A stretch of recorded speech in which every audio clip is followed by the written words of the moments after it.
간밤 뉴욕 증시는 강세였습니다. 기술주 저가 매수의 상승세로 출발했는데요.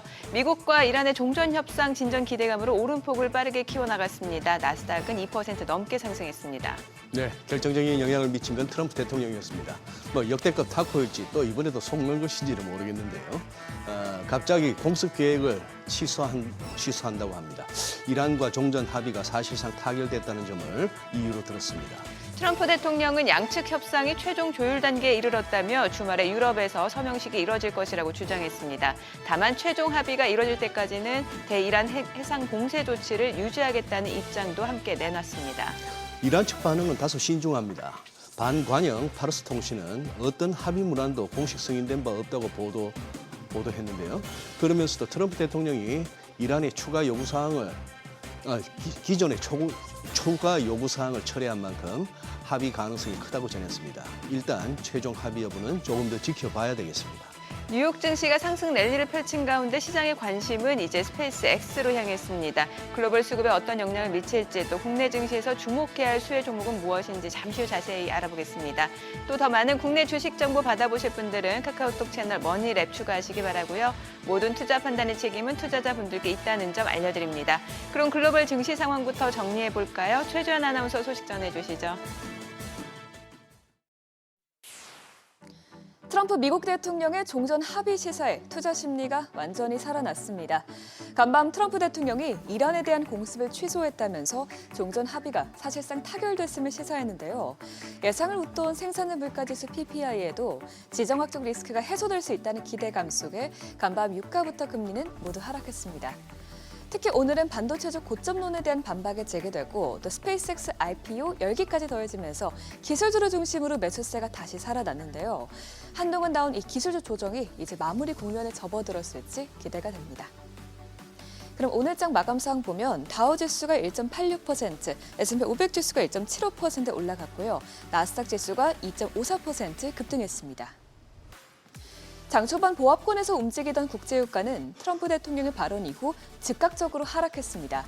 개장 전까지만 해도 트럼프 대통령은 이란의 강경한 군사 대응을 예고했었는데요. 개장 이후 우리 시간으로 새벽 2시 30분쯤 이란과의 논의가 이란 최고 지도부의 승인을 받았다면서 곧 최종 합의에 나서겠다고 밝혔습니다. 그러면서 조금 전에는 사실상 종전 협상이 타결됐고 이르면 주말에 합의 서명을 열 수 있다고 언급했는데요. 이에 따라 WTI는 배럴당 86달러까지 떨어지면서 두 달 만에 최저치를 기록했고요. 브렌트유도 89달러까지 하락했습니다. 물론 시장에서는 아직 해결 과정이 순탄하지 않을 것이라는 신중론도 나오고 있지만 그래도 궁극적으로 외교적 해결이 이루어질 것이고 이는 곧 원유 공급 정상화로 이어질 것이라는 기대감으로 번졌습니다. 국채금리 역시 밤사이에 나온 높은 PPI 지표에도 종전 가능성이 큰 폭으로 떨어졌습니다. 종전은 곧 금리 인상에 대한 우려를 줄일 수 있기 때문인데요. 10년물 금리가 0.08%포인트, 2년물 금리가 0.06%포인트 내려갔고요. 특히 30년물 금리가 5% 밑으로 떨어지면서 한 달 만에 최저치까지 내려갔습니다. 빅테크 기업도 대부분 강세로 마감했습니다. 한동안 하방 압력을 받았던 반도체주도 다시 저가 매수세가 강하게 들어온 가운데 엔비디아가 오늘 2% 넘게 올라갔는데요. 밤사이 월가에서 반도체주 고점론을 반박하는 분석들이 잇따라 나온 덕분입니다.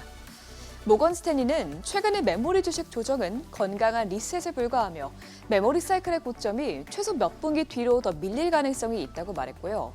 또 뱅크 오브 아메리카도 오늘 CPU 시장이 오는 2030년까지 지금보다 약 5배 증가한 1,700억 달러 이상으로 커질 것이라면서 관련주들의 모멘텀을 불어넣었습니다.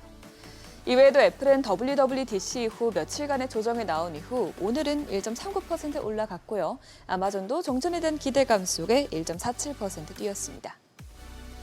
시총 6위부터다 보면 반도체주 훈풍 속의 브로드컴 주가는 3% 이상 올랐고요. 마이크론 주가가 11% 넘게 급등세 보였습니다. 오늘 테슬라 주가도 4% 넘게 올라갔는데요. 스페이스X IPO에 대한 기대감에 간밤 관련주들이 일제히 강세를 보였습니다. 스페이스X IPO 공모 청약에서 개인 투자자들의 수요가 153조 원으로 목표 조달 금액을 훨씬 뛰어넘은 데 이어서 월가에서도 벌써부터 스페이스X에 대한 긍정적인 커버리지 리포트를 내놓고 있는 덕분입니다. 밤사이 나온 지표들은 긍정적인 부분과 부정적인 부분이 섞여 있었습니다. 우선 PPI부터 보면 5월 헤드라인 PPI는 전월 대비 1.1%, 전년 대비로는 6.5%로 상승하면서 모두 예상치를 크게 웃돌았습니다. 이는 3년 6개월 만에 가장 높은 상승률인데요. 이번에도 역시나 에너지 가격이 물가 상승을 주도했습니다. 최종 수요 재화 가격이 전월 대비 2.8% 상승했는데 이 휘발유 가격이 전월 대비 23% 넘게 급등하면서 가격 상승분의 절반을 차지했습니다. 그래도 그나마 다행인 점은 근원 인플레이션이 어제 나온 CPI와 마찬가지로 예상치를 하회했다는 건데요. 그동안 PPI는 전월 대비 0.4%, 전년 대비로는 4.9% 오르면서 모두 전망치를 밑돌았습니다. 특히나 서비스 부문 상승률이 0.3%에 그치면서 에너지 가격 상승의 파급 효과가 아직은 제한적이라는 분석이 제기됐습니다. 이런 가운데 오늘 나온 실업수당 지표도 보면 신규 실업수당 청구 건수는 3주 연속으로 상승세를 기록했습니다. 이번 발표치는 22만 9천 건으로 예상치와 전월치를 모두 큰 폭으로 웃돌았고요. 2주 연속으로 실업수당을 청구하는 계속 실업수당 청구 건수 역시 전달 대비해서 증가했습니다. 오늘 지표들에서 이렇게 노동시장 둔화에 대한 가능성이 포착되고 또 종전 협상에 대한 기대감이 커지면서 금리 인상에 대한 기대감은 크게 줄어들었는데요. 금리 선물 시장에서 연말까지 금리가 인상될 것이라고 보는 확률이 전날에 66.6%에서 이제는 52%대까지 하락했습니다. 지금까지 굿모닝 마켓이었습니다.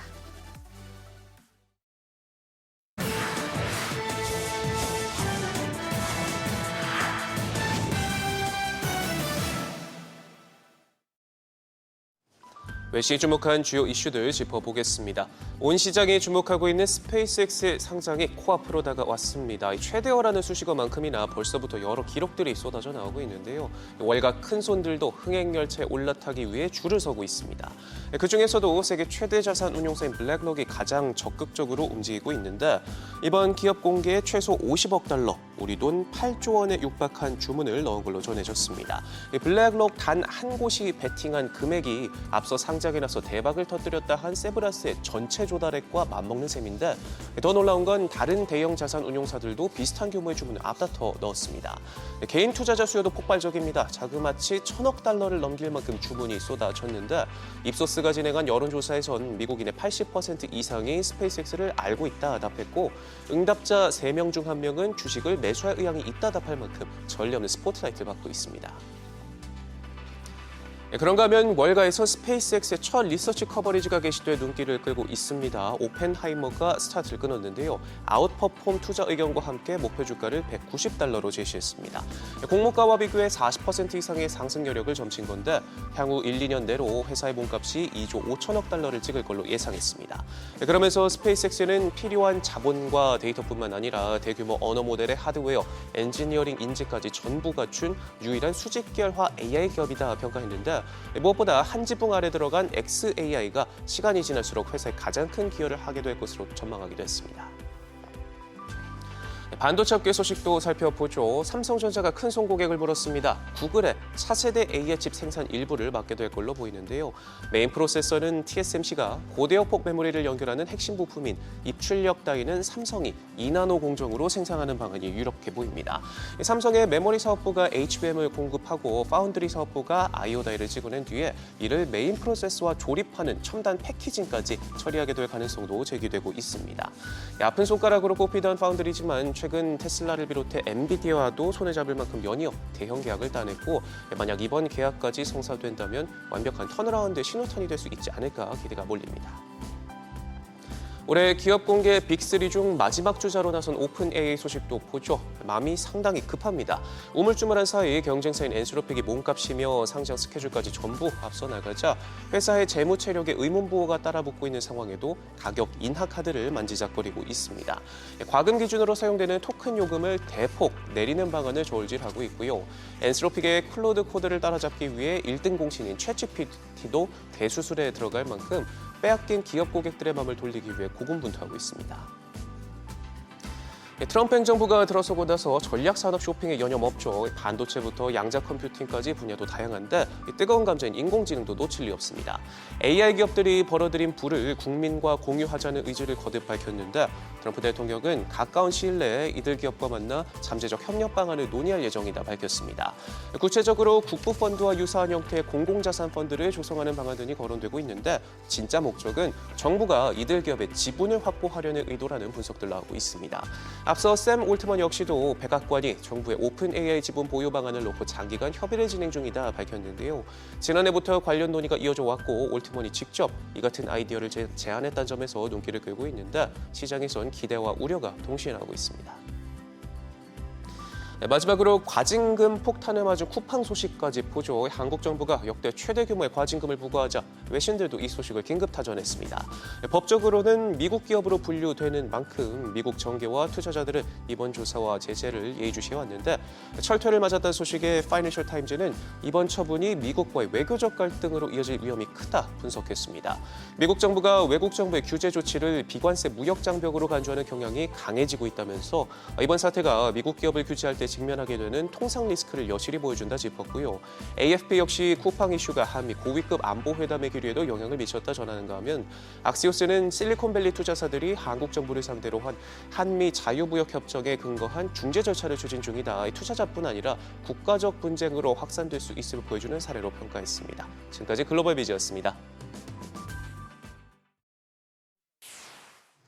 어제장에서 이슈가 있었던 업종 살펴보는 기업 이슈 시간입니다. 증시 변동성이 부쩍 커진 가운데 국내 대표적인 반도체 소부장 기업들의 주가가 어제 상승했습니다. 최근 삼성전자와 SK하이닉스가 반도체 생산 거점을 국내에서 확대할 계획이라는 소식을 바탕으로 국내 소부장 기업들로 투심이 쏠리는 모습입니다. 삼성전자는 광주의 반도체 패키징 공장을, SK하이닉스는 패키징을 비롯한 일부 후공정 시설을 호남 지역에 둘 수 있다는 관측이 제기됐습니다.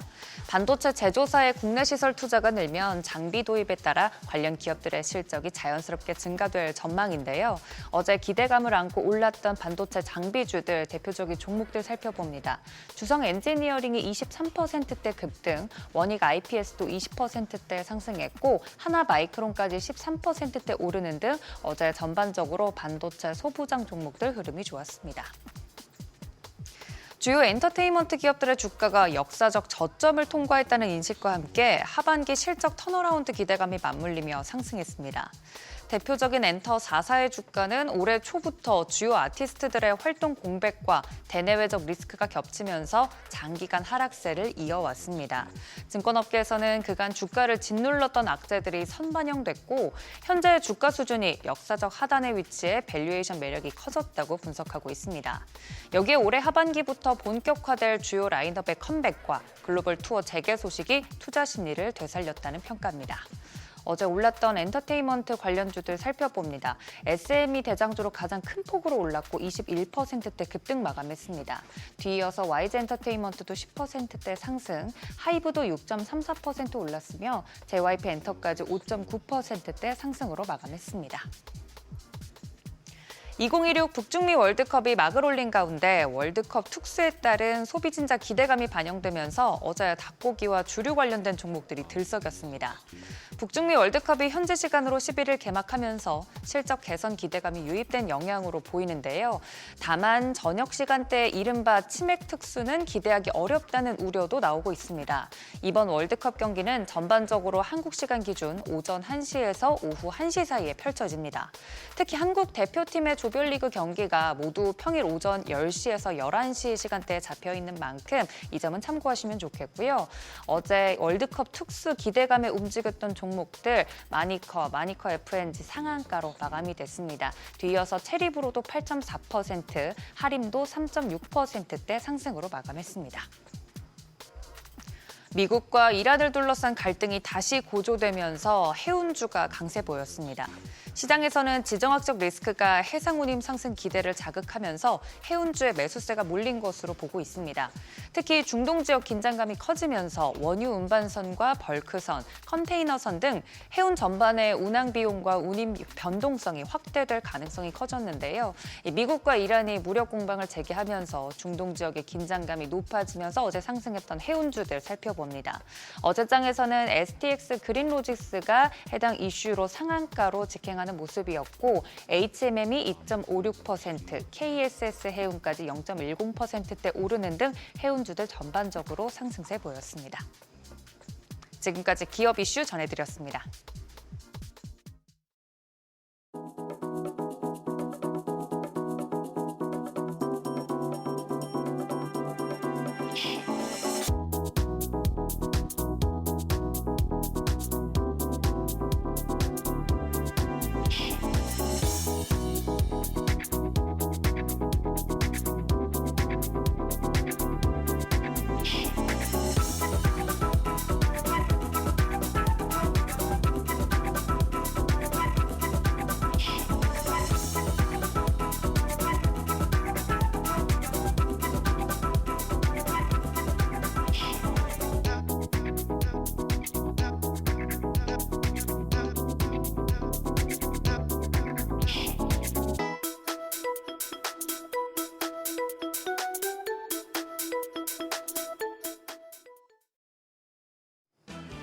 어제 국내 증시 하락 출발했지만 장중에 상승 반전했습니다. 특히 코스닥 매수 사이드카가 발동될 정도로 급반등하면서 반전 드라마였었습니다. 오늘은 중동 불확실성이 잦아들었고 뉴욕 증시 반도체주도 상승한 터라 국내 증시 코스피 쪽으로 다시 쏠리면서 나타날 수 있겠는데요. 일단 어제장 복귀하면서 오늘장 투자 포인트 체크하겠습니다. 코스피는 0.4% 올라 7,763선, 코스닥은 4.8% 가까이 올라 1000수닥 코앞에서 마무리됐습니다. 트럼프 대통령의 이란에 대한 강경 발언과 반도체주 급락 속에 양대 지수 하락 출발했지만 6월 수출이 좋았다 보니 코스피에서 반도체 투톱이 낙폭을 줄이면서 지수를 간신히 끌어올렸고요. 코스닥은 ETF 리밸런싱 등의 영향으로 코스닥 종목들의 매수세가 몰리면서 10시 정도를 기점으로 반등하기 시작해서 장 마감까지 고점을 높여갔습니다. 수급적으로 유가증권 시장에서 메이저 수급 주체 모두 팔아냈습니다. 외국인이 1조 4,600억 원 넘게 순매도하면서 24거래일 연속 팔자세를 이어갔습니다. 다만 삼성전자와 SK하이닉스에 대해서는 각각 10거래일, 23거래일 만에 순매수하는 모습 보여줬고요. 기관은 7,600억 원 가까이 팔아냈습니다. 개인만 2조 788억 원 매수 우위였습니다. 코스닥 시장에선 기관만 6,900억 원 넘게 순매수하면서 지수의 상승을 이끌었습니다. 외국인 3,600억 원 넘게 팔아냈고 개인 투자자도 3,500억 원 가까이 순매도했습니다. 코스피 시총 상위 종목 흐름 엇갈렸습니다. 삼성전자가 1% 넘게 빠지면서 30만 전자를 반납했는데 그래도 장중에 5%까지 빠졌다가 말아 올리면서 마감을 했고요. SK하이닉스가 장중에 4% 넘게 하락했었지만 2.6% 상승 마감했습니다. 그리고 HD 현대중공업과 삼성물산이 강세 기록했습니다. 코스닥 시총 상위단에선 에코프로비엠과 HLB 제외하고 나머지 8개 종목이 상승했습니다. 시총 1위 알테오젠이 10% 넘게 뛰었고 반도체 소부장단도 강했는데요. 주성 엔지니어링이 23% 급등, 리누공업이 7%, 원익 IPS가 21% 가까이, 그리고 이오테크닉스까지 15% 넘게 올랐습니다. 환율은 상승했습니다. 정기장 마감 시간 달러 기준 4원 70전 오른 1,528원 90전에 거래를 마쳤습니다. 이후 야간 거래에선 상승폭을 키웠습니다. 미국의 5월 PPI가 예상치를 웃돌면서 영향을 줬습니다. 다만 미국과 이란 간 긴장감이 완화되고 뉴욕 증시가 일제히 상승하면서 역외 환율이 뚝 떨어진 1,517원 70전 기록했는데요. 오늘 환율 하락 출발할 것으로 예상됩니다. 어제 장중에 나온 호재 중 하나가 바로 6월 수출이었습니다. 6월 1일부터 10일까지 잠정 수출이 286억 달러로 전년 동기 대비해서 85.9%나 급등했고 특히 반도체 수출 같은 경우에는 111억 달러로 전년 대비해서 205.8%나 뛴 것으로 집계가 됐습니다. 유한타증권은 수출을 봤을 때 2분기 실적 대박이 예상된다고 밝혔습니다. 그러면서 EPS나 지수의 기간 조정을 예단하기는 어려운 상황이라고 진단했는데요. 특히 EPS 하향을 위해서는 수출과 가격, 주문, 가이던스 중 최소 하나는 꺾여야 하는데 지금은 여기에 해당하는 명분이 없다는 겁니다. 유한타증권은 현재 코스피 12개월 선행 EPS와 PER은 밸류에이션 하단 지지 요인으로 작용할 수 있다며 스페이스X 상장 등 일부 리스크가 해소되고 나면 호실적이 예상되는 조선과 방산, 전력기계, 증권 등으로 포트폴리오를 분산하는 전략을 권했습니다. 그럼 일정 보겠습니다. 시장에서 기다리던 스페이스 X가 상장합니다. 이를 앞두고 오늘 국내 증시 어떤 흐름을 나타낼까요? 일단 프리마켓 통해서 개장 분위기 가늠해 보겠습니다. 간밤 필라델피아 반도체 지수가 8% 가까이 급등했습니다. 마이크론 12% 가까이 뛰었고, 그럼 국내 증시 반도체 투톱 반등폭도 클 것으로 예상이 되는데요. 일단 유가증권 시장 시총 1위부터 6위까지 분위기가 좋습니다. 지금 삼성전자가 프리마켓에서는 7.5% 뜁니다. 거래가 32만 1,500원. SK하이닉스 8.8% 급등하면서 228만 6천 원이고요. SK스퀘어도 8.2% 가까운 강세, 132만 8천 원에 거래되고 있습니다. 여기에 삼성전기도 6.7% 강세입니다. 192만 6천 원. 현대차가 5.7% 상승하며 63만 1천 원대. LG에너지솔루션도 4% 넘게 반등합니다. 거래가 40만 원으로 집계되고 있습니다. 그럼 코스닥 쪽 봐볼까요? 반도체주 강세로 코스피 쪽으로 다시 쏠림 현상 나타나지 않을까 싶었는데 일단 프리마켓 보시면 코스닥 쪽도 강합니다. 시총 1위부터 6위까지 일제히 상승합니다. 알테오젠이 2.2% 오름세로 35만 4,500원. 에코프로비엠이 4.8% 강세로 17만 2,200원. 에코프로가 6.3% 오름세로 11만 5,600원이고요. 레인보 로보틱스도 4% 가까이 뜁니다. 62만 9천 원.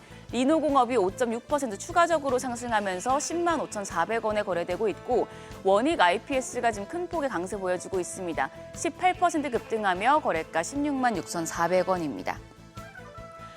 오늘 반도체주 강세로 코스피 다시 쏠림 현상 강하게 나타나지 않을까 싶었는데 일단 흐름은 조금 더 지켜보셔야겠습니다. 오늘 개장 분위기 지켜보시면서 전략까지 같이 잡아가시죠. 지금까지 어제장 오늘장이었습니다.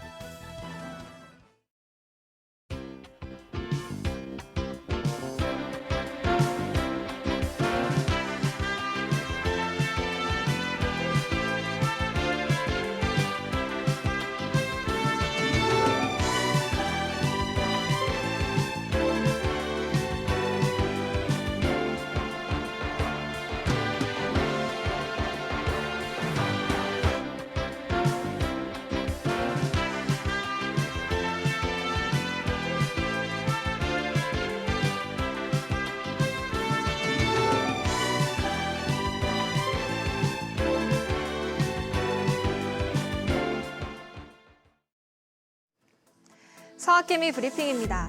국내 투자자들이 미국 주식을 4월 이후 석 달째 순매도하고 있습니다. 증권가에서는 고환율과 세제 혜택, 차익 실현 수요가 맞물리면서 서학개미의 미국 주식 매도세가 확대된 것으로 분석하고 있습니다. 월별로 봐도 순매도 규모가 커지는 추세인데요. 특히 6월은 집계 초반임에도 불구하고 지난 4월과 5월의 한 달간 순매도 규모를 모두 웃돌았습니다. 하지만 지난 일주일간의 거래 내역을 살펴보면 매수 우위를 기록한 종목들이 눈에 띕니다.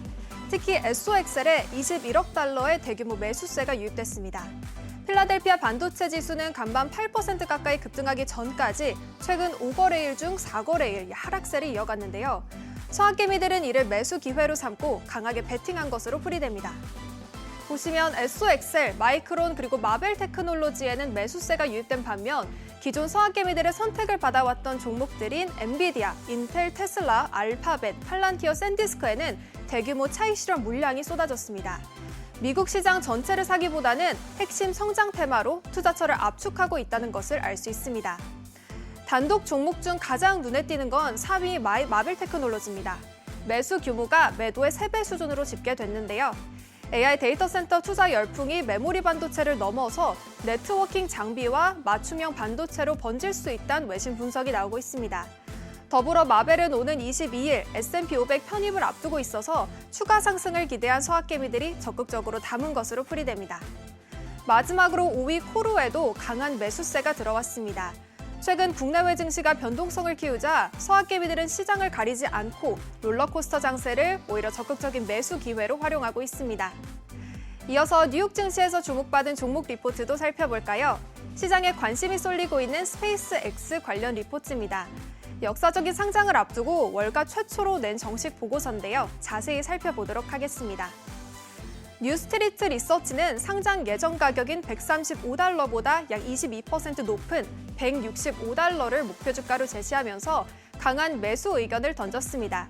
월가 최초로 165달러라는 구체적인 주가를 제시한 건데요. 강세 시나리오에서는 330달러를 제시했습니다. 리포트에서 가장 주목한 부분은 머스크 CEO의 AI 기업인 xAI와의 시너지입니다.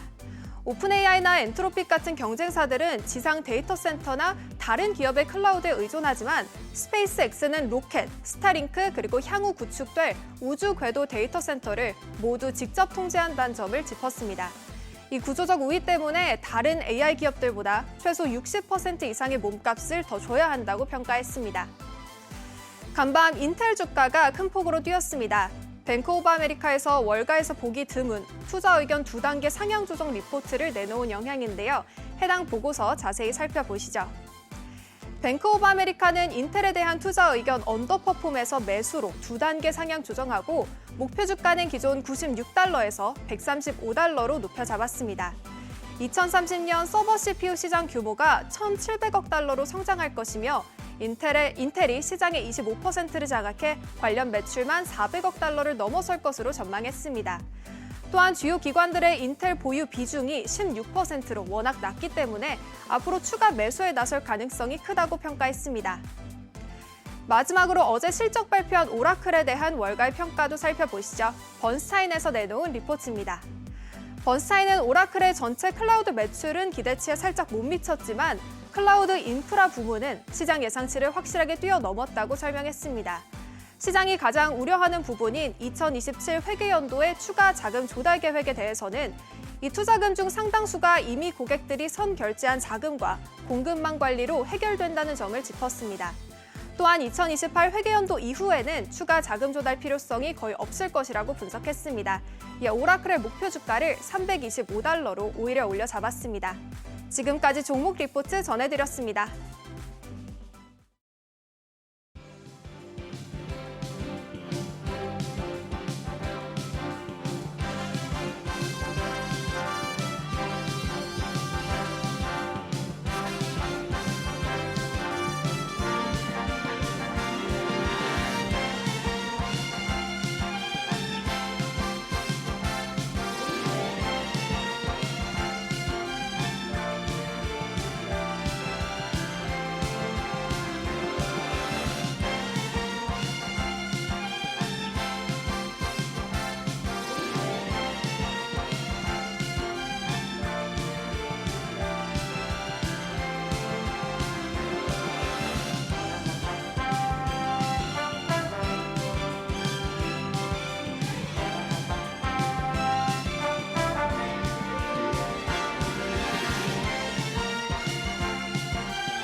현재 시각 8시 28분 지나갑니다. 저희 방송에도 다양한 주식 정보 원하시는 분들은 카카오톡 채널에서 머니를 검색하셔서 친구 추가하시기 바랍니다. 와, 소장님 휴가 이틀 다녀오시고 복귀한 타이밍이 기가 막힌데요. 그러니까요. 아니 뭐 아니 완전 뭐 예측을 하셨어요.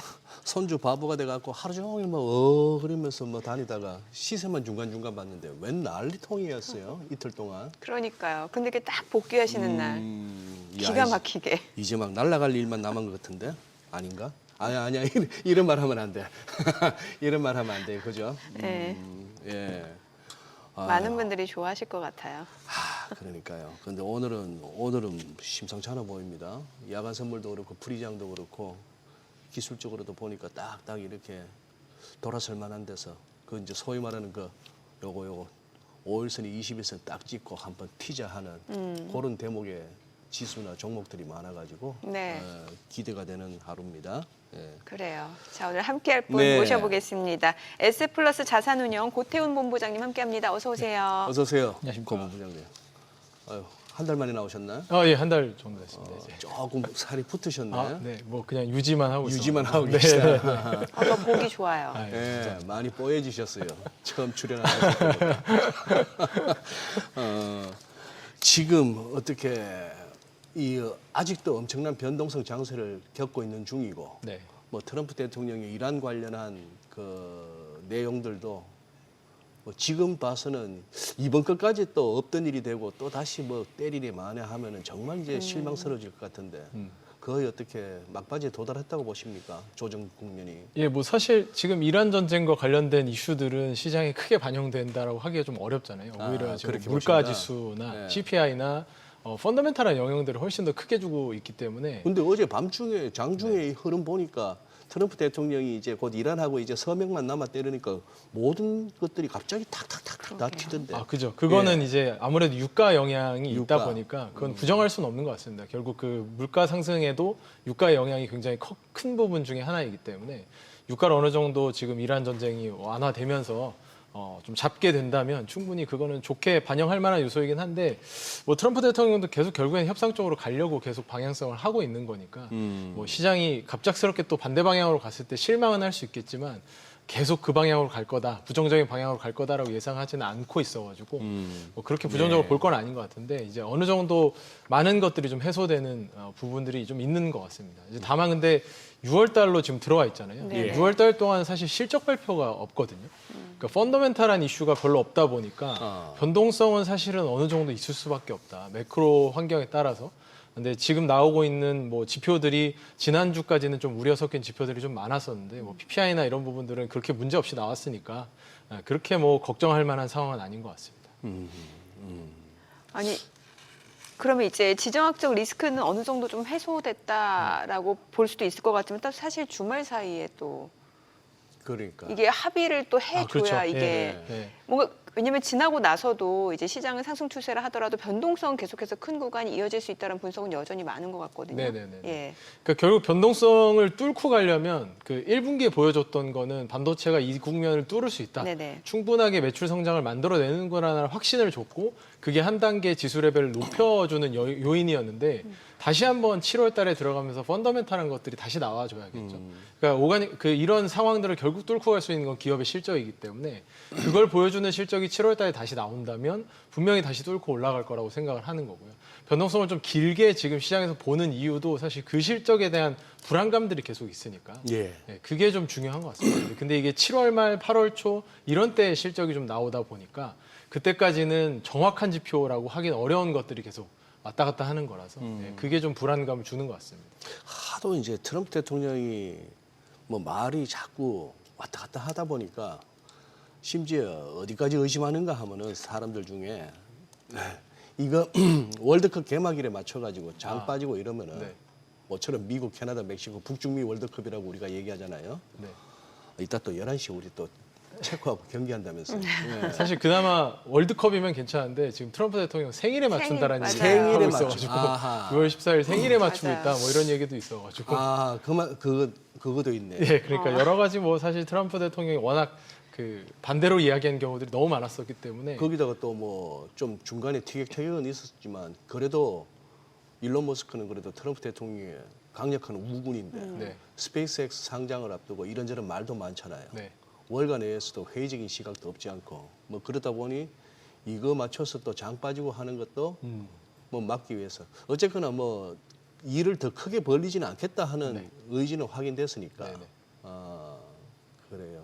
근데 사실 그동안 이란하고 이스라엘이 말을 안 들은 거잖아요. 그렇죠. 예, 사실 어떻게 보면 트럼프는 계속해서 종전에 예, 대한 의지가 맞아요. 있고 바람이 그만 있었는데 끝내자 하는데. 예, 이스라엘 예상보다 네타- 말을 예, 너무 안 들었던 거예요. 예, 이제 그 두 국가가 이제 말을 듣는 뭐 배경이라든지 네. 아니 뭔가 뒤에서의 물밑 합의가 있어야 된다라는 거잖아요. 네, 그렇죠. 예. 그런 부분들이 좀 이루어져야 되는 건데 사실 뭐 시장으로 알려지는 부분들이 없기 때문에 공개적으로 알려지는 부분들이 사실은 없기 때문에 뭐 저희가 바라보는 입장에서 매크로 변수인 유가 변동성만 바라볼 수밖에 없는 거고 조금 이제는 정치 영역이 좀 더 강한 것 같습니다. 네. 저희 경제적인 영역, 주식의 영역에서는 조금은 이제 변수가 이미 반영되어 있는 게 아닌가라는 생각을 좀 하고 있습니다. 진짜 네네. 시장이란 놈이 알기가 참 알 수 없다는 게 PPI도 헤드라인 CPI도 만만치 않았지만 PPI도 헤드라인 수치만 봐서는 헉 쉽잖아요, 그죠? 전월비 1%입니다.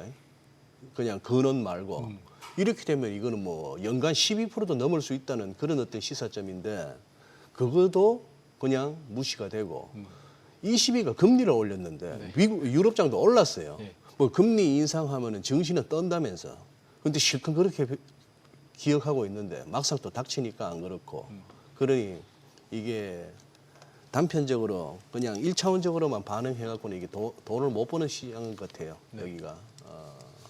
20이 뭐 관련해서 좀 우리가 무슨 시사점을 얻을 수 있을까요? 뭐 금리 인상도 했지만 사실은 뭐 경제 성장률 떨어뜨렸잖아요. 전망치를 경제 성장률 전망치를 네. 떨어뜨렸는데, 그러니까 유럽이 사실 미치는 영향이 그만큼 많이 줄어든 것 같긴 합니다. 그러니까 유럽 기업들의 시가총액 자체도 탑10에 전혀 없는 상황이고, 유럽 기업의 시가총액이 너무 많이 줄어들어 있고 경제적인 영향력이 줄어들어 있다 보니까 뭐 그들의 금리 변화에 따라서 전 세계 경제나 뭐 미국 증시나 특히나 이제 주요한 증시, 미국 증시가 영향을 받는 수준이 굉장히 많이 줄어들어가지고 이제는 그 영향력이 많이 줄어들지 않았나라는 걸 좀 느끼는 그런 지표였습니다. 그리고 가장 중요한 게 지금 수급적인 그 이벤트 중 하나가 이제 스페이스X 상장. 네. 지금 이제 공모가가 135달러 확정을 했고 이제 750억 달러를 이제 조달하게 되는 거고, 이러면 이제 바로 상장하자마자 시가총액 7위로 올라서게 네, 되는 거죠. 그렇죠. 예. 이제 이게 과연 이제 계속해서 이제 인덱스 쪽에 들어가게 되니까 네. 계속해서 수급 블랙홀이다라는 얘기가 있어 왔고, 그 부분에 대해서 또 아니다라는 시각도 있고요. 네. 어떻게 보시나요? 네. 사실 우리나라 분들은 한 3, 4년 전에 이걸 경험을 했습니다. 이런 비슷한 거를. 예. 우리나라의 LG 에너지 솔루션이 그래. 상장을 맞아, 하면서 맞아. 예. 상장을 하자마자 시가총액 2등인 기업이었고요. 굉장히 수급적인 효과가 컸던 것도 그 당시에 LG 에너지 솔루션도 유동 비율이 굉장히 떨어졌습니다. 예. 그러다 보니까 패시브적인, 그러니까 우리가 잘 알고 있는 지수 ETF들이 이런 것들을 담아야 되고 인덱스 펀드들이 담아야 되다 보니까 그런 수급 효과가 일어나는데, 그 수급 효과는 분명히 존재할 겁니다. 왜냐하면 스페이스X도 이번에 유동 비율은 4% 정도밖에 되지 않기 때문에 네. 굉장히 적은 비율이거든요. 이걸 담기 위해서 수많은 수급들이 몰릴 수 있어서 상장하자마자는 뭐 굉장히 급등 가능성도 충분히 있다라고 생각은 하고 있습니다. 예. 근데 그 수급 효과가 지나고 난 다음이 이제 문제인 거죠. 스페이스X가 사실 지금 밸류에이션이 나오는 상황은 아니기 때문에 그 밸류 관점에서 계속 이 수준을 유지할 수 있느냐. 시가총액이 지금 들어오자마자 탑7으로 들어가는 그런 상황이고, 다른 기업들에 비해서 돈 버는 게 훨씬 더 적은 상황인데 꿈만 가지고 이걸 계속 이어갈 수 있느냐의 포인트에서는 다소 좀 무리가 좀 있는 것 같고요. 그리고 여기에 수급이 또 지나치게 많이 들어간다라고 보기에는 패시브 자금들이 이미 어느 정도를 그걸 다 하고 나면, 그러니까 어느 정도 비중을 채우고 나면 그다음부터는 이제 수급 효과보다는 펀더멘탈한 부분들이 올라와야 되는 거기 때문에 뭐 영향력이 아주 크다라고 보기는 좀 어려울 것 같습니다. 예. 저는 궁금한 게 이제 간밤에 뉴욕 증시에서 보면은 이제 기존의 그 빅테크라든지 아니면 하이퍼스케일러라든지 또 이제 AI 관련 뭐 CPU 관련 종목들이 이제 많이 어느 정도 좀 기간 조정을 겪다가 지금 올라와 줬는데, 이제 반도체 랠리가 다시 시작될 수 있는지 여부가 궁금한 게, 이게 스페이스X를 시작으로 이제 하반기 뭐 엔스로픽 오픈AI 줄줄이 상장 예정되어 있잖아요. 그러면 사실 많은 자금을 확보하기 위해서 기존의 상승을 주도했던 섹터에서 자금을 뺀다라는 얘기가 있어가지고 네. 이게 과연 반도체 랠리가 다시 계속해서 이어질 수 있을지가 좀 궁금하거든요. 그러니까 그 수급적인 효과가 결국엔 펀더멘탈을 기인해야 되는 것 같은데요. 그러니까 예. 우리가 빅테크나 이런 기업들이랑 좀 다르게, 빅테크는 사실 밸류에이션이 지금 많이 높아졌다 하더라도 예. 30배가 넘지 않는 수준이고 20배대에 존재하고 있기 네네. 때문에 스페이스X나 지금 상장하려는 기업들에 비해서 밸류에이션이 훨씬 더 낮은 상황인데요. 근데 사실 스페이스X보다 저희가 더 주목해야 되는 건 클로드, 엔트로픽이죠. 네네. 엔트로픽 같은 기업이 상장을 했을 때, 왜냐하면 제가 지난달에도 말씀드렸지만 토큰 경제가 지금 계속해서 발전이 네. 되고 있고, 토큰이 늘어남에 따라서 매출이 종량제로 늘어나는 CSP 기업들이 좋다라고 말씀을 드렸는데, 그거에 또 같이 동반하는 게 엔트로픽 같은 모델이잖아요. 그런 모델들은 성장성이 충분하기 때문에 사실 시장에 들어왔을 때 영향이 좀 더 크다라고 보고는 있습니다. 근데 다만 이제 저희처럼 이제 상장 주식을 거래해야 되는, 특히나 네. 이제 투자자분들이 대부분 그러신데, 상장 주식을 거래해야 되는 입장에서는 이런 비상장에 있던 매우 중요한 기업이 상장 시장에 들어온다라는 것 자체가 매우 중요하거든요. 포트폴리오에서 저희가 상장 주식만 가지고 있으면 비상장에서 이런 흐름들을 주도하는 기업들을 못 가져가는데, 그게 많이 나타나는 게 중국 증시인데, 중국 증시에도 보면 화웨이가 상장이 안 돼 있고 틱톡이 상장이 안 돼 있다 보니까 지난 한 5, 6년간의 굉장히 중요한 변화들을 주도했던 게 틱톡의 SNS였는데, 이런 변화들을 포트폴리오에 담지 못하는 거죠. 근데 엔트로픽이 들어온다라는 건 포트폴리오의 일정 부분을 가져갈 수 있다라는 거기 때문에 뭐 수급적으로 물론 당연히 비중을 이동해야 되는 이런 요인들은 있습니다. 하지만 펀더멘탈이 충분히 지켜낼 수 있을 거라고 생각을 하고요. 그러면 이제 저희는 그 수급적인 효과는 좀 일시적인 충격 정도로 이해하는 게 맞지 않을까라고 생각하고 있습니다. 지금 우리 고태훈 본부장께서 S 플러스 자산운용의 액티브 ETF 본부장 이렇게 이제 저희들이 소개를 해드립니다만 네. 직접 그러면은 ETF 운용을 하시는 거죠? 아, 네, 맞습니다. 지금 지금 저희 액티브니까 스페이스X 담으실 거예요? 스페이스X 지금 보류 상태입니다. 왜요? 왜냐하면 일단은 밸류에이션이 굉장히 높습니다. 저희는 스페이스X를 정말 담아야 되는 상황이 언제일까에 대한 고민을 계속 하고 있는데요. 그래요? 그러니까 저희는 뭐 테슬라나 일론 머스크에 대해서 굉장히 긍정적으로 생각을 하고요. 예. 그 부분에 대해서는 긍정적으로 생각을 합니다. 근데 이제 과연 스페이스X가 정말 돈을 만들어낼 수 있을 것인가, 밸류를 정당화할 수 있을 것인가를 했을 때 트리거들이 좀 있어야 될 것 같은데 일단은 첫 번째로는 발사 비용을 확실하게 떨어뜨려주기 위해서 스타쉽이라는 프로젝트가 성공을 해야 된다는 거거든요. 지금은 그러니까 1단 발사체와 2단 발사체가 있는데 2단 발사체까지는 회수를 못한 상황이고요. 1단 발사체는 예전에 한번 보셨겠지만 그 젓가락으로 잡는 젓가락으로. 이걸 보여줬었죠. 근데 2단 발사체는 아직 거기까지는 못하고 해상에 그냥 착륙하는 정도, 그 다음에 이제 폭발했었지만 해상에 착륙하는 정도만 한 상황입니다. 근데 2단 발사체까지 회수하게 되면 1kg당 우주로 보내는 비용이 기존의 $2,000대에서 $200대로 10분의 1로 줄어들게 되거든요. 이건 정말 좀 압도적인 경쟁력을 갖추는 거기 때문에 네. 이러한 정말 굉장히 중요한 펀더멘탈한 그런 트리거가 있으면 저희는 충분히 담을만 하다. 뭐 굉장히 비싸더라도 담을만 하다라고 생각하는 거고요. 두 번째는 사실 이 회사가 지금 그 앞으로 토탈 어드레서블 마켓이라고 하는 자기들이 타겟으로 하고 있는 시장에 대해서 그 S1 서류에다가 그러니까 증권신고서에다 올려놓은 내용들을 보면 엔터프라이즈 애플리케이션, 결국 AI 부분에 대한 시장 전망을 가장 크게 잡아왔거든요. 근데 AI 부분에 대해서 과연 이 회사가 경쟁력을 가져갈 수 있을 것인가? 왜냐하면 그록이라는 모델을 가지고 결국엔 승부를 보려고 하는 건데 그록이라는 모델이 지금 엔트로픽이나 오픈 AI가 하고 있는 모델들 대비해서 더 성능을 뛰어나게 갈 수 있을 것인가? 그리고 데이터 센터에 대한 비용도 우주 데이터 센터를 통해서 더 싸게 할 수 있을 것인가는 증명하지 아직 못한 상황이거든요. 그래서 이러한 포인트들이 두 가지 정도가 좀 해소가 돼야만 저희는 여기서 지금 벌써 시가총액이 2,600조인데 2,600조인데 밸류에이션은 훨씬 뭐 사실 우리나라 기업인 삼성전자가 2,000조대인데 네. 밸류에이션이 5배짜리인 거잖아요. 그렇게 본다면 저희는 펀더멘탈 가치 관점에서 충분히 당연히 지켜봐야 되는 기업입니다. 왜냐하면 우주라는 시대를 여는 기업이고 AI 인프라를 우주로 보내는 굉장히 중요한 산업을 여는 기업이기 때문에 지켜봐야 되는 건 분명하지만 밸류에이션 문제가 있기 때문에 포트폴리오에서는 조금 더 저희가 좀 숨 고르고 지켜보면서 밸류에이션 해보려고 하고 있습니다. 사실 어제까지만 하더라도 시장 변동성이 워낙 커지다 보니까 3분기에는 어느 정도 기간 조정을 염두에 두고 조금 이제 비중을 축소해가면서 현금 확보해가고 중장기적으로는 뭐 상승 추세가 이어진다 할지라도 이런 뷰가 더 많았던 것 같은데 지금 하루 아침에 좀 분위기가 달라진 것 같기도 하고 네. 혹시 본부장님 보시기에는 뭐 지금 3분기라든지 올해 연말까지 어떤 흐름을 예상하고 계시는 거예요? 네, 뭐 이렇게 갑작스런 급등세까지도 저희 생각한 건 아니었지만 네. 조정이 나올 때마다 기간 조정 시마다 매수의 관점을 저희도 가지고 있었거든요. 네네. 그렇게 생각한 거는 결국엔 밸류에이션이죠. 지금 메모리 반도체나 이런 반도체 영역들이 밸류에이션이 많이 비싸진 영역들이 거의 없거든요. 그러니까 특히나 메모리 반도체 같은 경우는 삼성전자, 하이닉스 아직도 5배, 6배 수준인 거고 네. 뭐 미국으로 넘어가서 마이크론만 보더라도 9배 정도 수준밖에 안 되기 때문에 이게 밸류에이션이 과하다, 비싸다 얘기하기는 좀 어려운 것 같고요.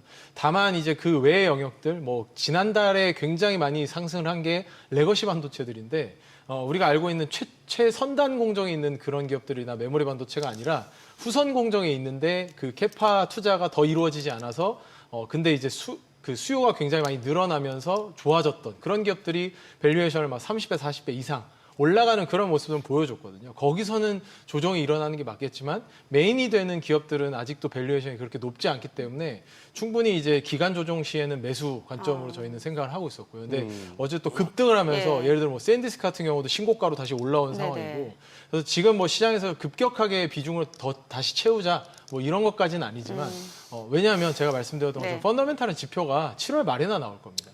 그러면 예. 또 앞으로 한 2달간 또 지리한 이야기들이 계속 오갈 수 있기 때문에 여기서 또 갑자기 너무 다가서자 이거는 아니고요. 우리는 계속 좀 지켜볼 만한 시간이 있다라는 관점에서 보시는 게 좋지 않나 그렇게 생각하고 있습니다. 아니 뭐 스페이스X는 당장은 안 담겠다는 의중은 알겠는데 네. 또 궁금한 거. 네. 아니 뭐 삼성전자 한 37만 원 갔던 게 28만 7,500원이었네 어제 저점이 이 정도까지 가고 9천 가자던 놈이 7,400도 잠시 깨고 네. 이 와중에 어떻게 가만히 계셨어요? 아니면 뭐 급하게 조정을 하셨어요. 예, 저희의 포트- 변동은 그 방금 말씀드린 것처럼 변동을 하긴 했습니다. 그러니까 굉장히 많이 급등한 종목들이나 지나치게 좀 많이 올라왔다고 생각되는 밸류에이션이 뭐 40배, 50배 넘어가는 기업들이 그 대형주들에서도 있었거든요. 그런 쪽에서 조정을 해서 메모리 쪽으로 조금 더 비중을 가져가고, 그러니까 밸류에이션이 낮아져 있는 메모리뿐만 아니라 굉장히 소외받고 있는 영역들이 좀 있거든요. 그래서 굉장히 소외받고 있는 영역들로 포트폴리오 비중 이동을 좀 진행하는 정도, 이제 그 정도의 조정을 진행을 했고요. 이게 뭐 메이저한 변화라고 하기엔 포트폴리오 전체를 갈아엎는 수준은 아니었고, 대략 저희 전체 회전으로 봤을 때는 한 10% 정도의 변화만을 주는 정도였다. 라고 보시면 좋을 것 같고, 현금 비중을 조금 더 확보는 했습니다. 그러니까 저희가 주식형 펀드니까 현금 비중을 아무리 많이 확보하더라도 뭐 80% 이하까지 그러니까 주식 편입비가 80% 이하까지 내려가는 경우는 없는데 95, 96이었던 걸 90 정도 선까지 내려놓으면서 다시 한번 숨고르기 할 수 있는 그 정도의 현금을 좀 마련을 해놓은 상황입니다. 아니 오늘 재밌는 그게 있네요. 뉴스가 있대요. 런던 거래소에서 지금 삼성전자 하이닉스짜리 이걸 갖다가 단일 종목 3배짜리를 네, 3배짜리 ETP 네. 여기는 또 마지막에 P네 상장지수 상품. 야 이렇게 되면은 그리고 미국에서는 뭐 삼성 기존에 하이닉스는 2배짜리 있었는데 전기도 2배. 전기하고 현대차도 2배짜리 만들겠다고 하면은 특히 런던 3배짜리가 눈길을 끄는데 이거 우리나라 최근에 단일 종목 2배짜리 레버리지 나오면서 그분들 이거 털고 3배짜리로 가시는 거 아니에요? 3배짜리 성향으로 봐서는 충분히 갈 수 있죠. 왜냐하면 그러니까 미국장은 지금 법적으로 3배짜리가 안 되는 시장이고, 미국은 법적으로 3배짜리가 안 되고요. 그래서 런던장에만 지금 3배짜리가 있는데 실제로도 뭐 테슬라 3배짜리 같은 경우 런던에 상장되어 있는 주요 투자자들이 다 한국인입니다. 글쎄, 뭐 저도 그렇게 들었습니다. 충분히 가능성은 있는데요. 예. 근데 사실 뭐 레버리지 상품은 우리나라에도 출시되었지만 이게 변동성이 너무 크고요. 굉장히 좀 우리가 생각하는 것처럼 어느 기간 동안 30% 오른다고 하더라도 그거에 딱 2배만큼 먹는 게 아니라 데일리 수익률을 추적하는 거기 때문에 항상 레버리지를 투자하실 때는 좀 조심하시는 부분이 좀 필요하지 않을까. 왜냐하면 테슬라 3배짜리 같은 경우도 실제로 거의 뭐 상장 폐지까지 갈 뻔한 상황들이 있었기 때문에 그런 부분으로 굉장히 조심해야 될 것 같습니다. 그 월드컵 이 금융시장에 미치는 영향에 대해서는 어떻게 보세요? 실제로 이제 뭐 뱅크 오브 아메리카에서도 조사한 게 있고, 왜냐면 뭔가 주의가 분산되니까 네. 거래량이 감소한다라는 보고가 축구 보느라고 예, 그런 얘기가 있더라고요. 예. 사실 오히려 우리나라가 시가총액이 이렇게까지 메모리 반도체가 크지 않을 때는 네. 월드컵이 있으면 항상 디스플레이 많이 판매되고 TV 많이 판매되니까 디스플레이 산업으로의 특수가 있다. 혹은 뭐 지금 미국에서는 지난번에 CPI 발표하면서도 그러니까 그 고용 발표하면서 레저나 관광 쪽의 고용이 굉장히 잘 나왔잖아요. 그게 예. 지금 월드컵 특수이라는 이야기들이 있는 상황이잖아요. 네. 근데 그런 것들이 좀 있었지만 사실 이게 미치는 영향력이 전체 시장에 있는 가장 주요한 기업들한테는 거의 영향력이 없기 때문에 그건 뭐 그렇게까지 크지는 않은 것 같고요. 네네. 거래량이 줄어드는 부분에 대해서는 좀 더 지켜봐야 되는 것 같긴 합니다. 저는 이 부분이 그렇게까지 거래에 미치는 영향이 큰지는 그 부분은 잘 모르겠는데 일단은 월드컵이라는 이슈가 뭐 그렇게 시장에 큰 영향력을 미쳤던 건 아니기 때문에 저희가 여기서 긍정적인 포인트를 찾을 수 있는 기업들도 있겠지만 과거만큼 디스플레이라는 산업 자체가 그렇게 좋은 상황은 아니기 때문에 저희가 월드컵은 그냥 뭐 하나의 이벤트로서 지나갈 수 있지 않을까 그렇게 생각합니다. 또 어떻게 보면 뭐 선수들은 역대급이라고 하는데 또 국민들의 월드컵 이번에 대한 기대감이 이렇게 낮은 것도 드문 것 같아요. 그동안 이렇게 뭐 결과가 안 좋았으니까 뭐 그런 것도 있고 내부적으로 좀 얼마나 됐습니까? 이거 뭐 협회 문제, 감독 문제 갖고 치키치키 했는데 또 이게 또 신기한 게 또 결과 좋으면 또 다 넘어갑니다. 선수들 아니 근데 이거는 어떻게 읽어야 돼요? 이거 만고스? 망고스요. 망고스예요. 망고스라고 요즘 하는 것 같더라고요. 망고스. 이게 보니까 메타, 엔스로픽, 엔비디아, 구글, 오픈 AI, 스페이스X의 앞자를 따니까 네. 참 말 잘 만드네. 이거는 그러면 뭐 핵심이 뭐죠? 이 용어에 그 핵심으로는 이제 두 가지 산업이 새로 들어온다는 거죠. 그러니까 우리가 잘 알고 있는 프론티어 모델을 하고 있는 오픈 AI나 엔트로픽, 클로드랑 챗GPT를 하고 있는 두 개의 기업이 여기에 새롭게 들어온 게 되는 거고요. 우주 인프라를 하고 있는 스페이스X라는 기업이 두 개가 들어오면서 새로운 용어가 좀 만들어진 거거든요. 기존까지는 저기에 있었던 게 뭐 테슬라라든지 뭐 아마존 같은 기업들이 저기 있었다면 이제는 이제 좀 주도권을 가지고 하는 신산업이 좀 바뀌어가는 추세에서 신조어가 좀 나온 것 같고요. 예, 그래서 우주 인프라 관점에서 제가 말씀드린 것처럼 스페이스X가 새로운 산업을 여는 건 분명합니다. 네. 당연히 분명하기 때문에 매우 중요한 투자 포인트이고 신산업이면 분명하지만 밸류에이션이 좀 우려된다라는 것이 있고요. 오픈 AI 엔트로픽은 현재를 지탱하고 있는 빅테크들의 가장 기반이 되는 거기 때문에 이 산업은 정말 잘 지켜봐야 되는 것 같고요. 토큰이 얼마나 성장하는지는 이 산업이 계속 갈 수 있느냐, 주식 관점에서도 그렇고 산업 자체에서도 그렇고 계속 갈 수 있는지를 가장 잘 보여주는 새로운 좀 산업의 영역이라서 좀 가장 잘 지켜봐야 되지 않을까 그렇게 생각하고 있습니다. 네, 자 지금 시각 8시 51분 향해 갑니다. 오늘 양시장 호가 상황 체크해 보겠습니다. 먼저 코스피 예상 체결 지수부터 확인해 보도록 하죠. 오늘 코스피가 지금 5%대 상승 출발 예상되고 있습니다. 5.9% 상승, 5.3% 상승 예상되고 있네요. 8,180. 코스닥은 1.6% 상승 예상됩니다. 지금 1,013으로 집계되고 있고 시가총액 상위 종목 예상가 보겠습니다. 삼성전자 10% 급등이 예상됩니다. 지금 호가에서는 32만 9천 원, SK 하이닉스도 2% 상승 출발 예상되면서 예상 체결가는 214만 9천 원이고요. SK스퀘어가 9% 상승 예상됩니다. 삼성전자 우선주 호가는 21만 3,500원으로 10% 상승 예상되고 삼성전기 9.7% 상승 예상됩니다. 호가는 198만 원으로 나타나고 있습니다. LG 에너지솔루션도 4% 상승 예상되고요. 현대차는 15% 급등이 예상되고 있습니다. 지금 호가에서는 69만 2천 원, 삼성생명 10% 상승 예상되네요. 지금 예상 체결가 40만 5천 원, 삼성물산도 6% 상승 예상되고요. HD현대중공업 호가는 67만 1천 원으로 3.8% 상승 예상되고 있습니다. 코스닥 시가총액 상위 종목 예상가도 보겠습니다. 알테오젠 0.8% 상승 예상되고요. 에코프로비엠 오늘 지금 호가가 16만 5천 원, 에코프로도 보합권 예상되고 주성 엔지니어링이 8% 상승 예상되네요. 지금 시가총액 4위까지 올라왔습니다. 호가는 26만 6천 원, 레인보 로보틱스가 1.6% 상승 예상되고 있고 HLB가 0.6% 상승 예상됩니다. 코오롱 티슈진 호가는 10만 4천 원, 원익 IPS가 17% 급등이 예상되고요. 리노공업도 상승 출발 예상됩니다. 호가는 10만 5,700원, 이 가운데 삼천당제약 지금 14% 급등이 예상되고 있고 이오테크닉스 호가는 51만 9천 원으로 2.9% 상승 예상됩니다. 반도체 쪽에서도 이제 코스닥 쪽에서도 반도체 장비 쪽 소재 부품 장비 쪽으로도 매수세가 유입될 걸로 보여지고 있는 상황이네요. 이제 개장까지 한 7분가량 남았는데 자 오늘 양시장이 상승 출발 예상되고 글쎄요. 네. 장중 흐름도 좀 기대가 되는데 그러네요. 예. 예. 그냥 뭐 계산기만 두드려 보면은 야간 선물 한 7.9%, 8% 가까이 올랐다고 한다면은 한 600포인트가 올라야 되는데 그러면 8,370라운드, 8,400까지 트라이? 근데 지금 뭐 이런 상황이라서 어쨌거나 이게 궁금한 거는 이제 외국인들이 사주면은 진짜 믿어도 되는 것 같아요. 그죠?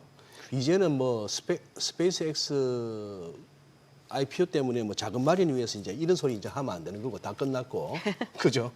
여기서도 외국인이 판다면은 조금은 뭐 조심스럽지만 외국인이 돌아서 준다면은 또 모르겠는데 어쨌거나 궁금하네요. 그리고 코스닥이 힘을 좀 낼라나 싶기도 하고 기술적 지표로 봐서는 어쨌거나 지금은 반등 타이밍은 분명한 것 같습니다. 거래량도 계속 줄다가 살짝 이제 머리를 드는 느낌이기도 하고 솔직히 일단 촉으로 이렇게 해서 최근에 봤던 우리 9천 목전에서 막혔잖아요. 지금 아직 이제 6월이지 아직 뭐 절반도 안 지났습니다만 이번 6월 가기 전에 9천 넘어설 정도의 어떤 그걸 보고 계시는지.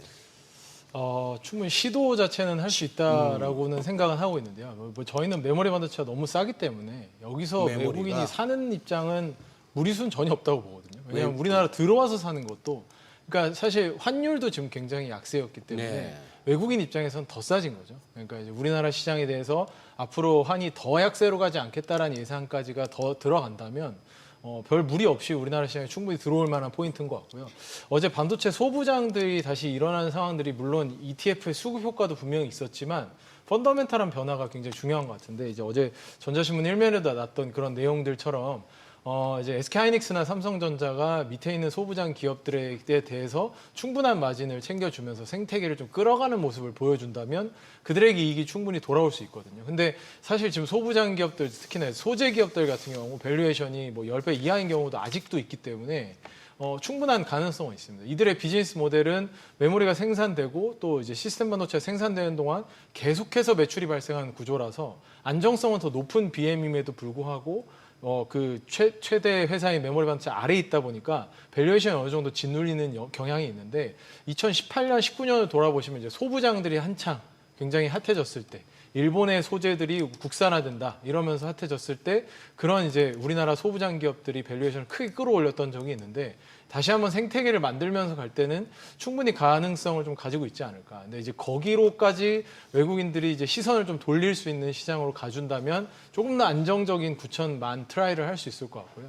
메모리 반도체 일변도로만 9,000을 간다. 그러면 여전히 불안할 수밖에 없다. 언제든지 또 뭐 메모리를 좀 더 적게 쓴다든지 뭐 계약상의 변화가 있다든지 얘기가 나오면 크게 흔들릴 수밖에 없기 때문에 그 낙수 효과가 충분히 일어나는 게 필요하다라고 생각을 하고 있습니다. 사실 이제 뭐 메모리 반도체도 그렇고 어떤 기업들 실적만 놓고 봤을 때는 펀더멘탈 상으로 봤을 때는 여전히 싸다라는 논리에 대해서 많은 분들이 공감을 하시는 것 같은데 저희가 어제도 좀 짚어봤습니다만 이제 매크로 변수가 문제잖아요. 예, 매크로 변수. 이게 사실 그동안은 이제 이렇게 뭐 AI 랠리 이쪽에만 관심을 갖다가 최근에 다시 이제 매크로 변수에 관심을 갖기 시작했고 또 21을 기점으로 지금 글로벌 통화 긴축 시대다라고 하니까 이 부분이 또 언제라도 다시 좀 부각이 되면은 사실 이런 기존에 사이클에 올라탔던 종목들 또 주가 조정 변수로도 작용이 될 수 있는 거잖아요. 네네.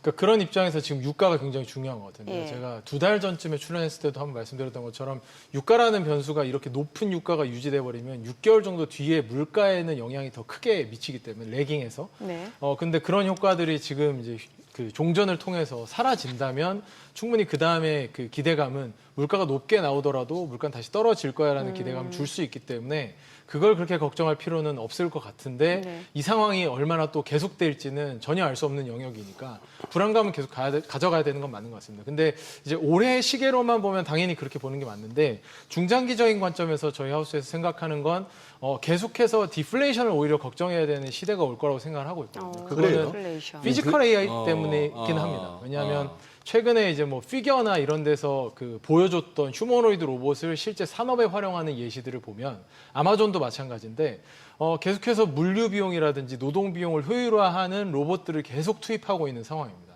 그러면 우리가 실제로 그 끝에는 완전히 생산을 자동화할 수 있는 완전히 생산을 24시간 동안 무한으로 해낼 수 있는 로봇을 계속 투입할 수 있다는 얘기 때문에 그러면 이 물가가 계속해서 하락 압력을 받을 수밖에 없거든요. 예. 공산품의 경우에 우리가 정말 힘을 들여서 생산해야 되는 수공예품들이나 이런 작품들은 아니겠지만 우리가 쓰는 일반적인 공산품들은 계속해서 단가가 내려간다라는 얘기인 거고 그러면 디플레이션을 걱정해야 되는 건데 이게 우리가 경험을 해봤잖아요. 2008년 이후에 아마존이 전 세계적으로 전자상거래 시장을 확대하고 물류를 효율화하면서 비용이 효율화됐던 그 국면이랑 비슷하게 중장기적 디플레이션 국면을 생각했을 때는 올해 시계만 놓고 보면 불안한 건 사실이지만 중장기적으로 분명히 물가를 다시 떨어뜨릴 만한 요인은 존재한다. 그래서 매크로 변수가 지금은 그런 변수가 되긴 하겠지만 길게 본다면 그렇게 볼 필요는 없을 것 같다라고 생각하고 있습니다.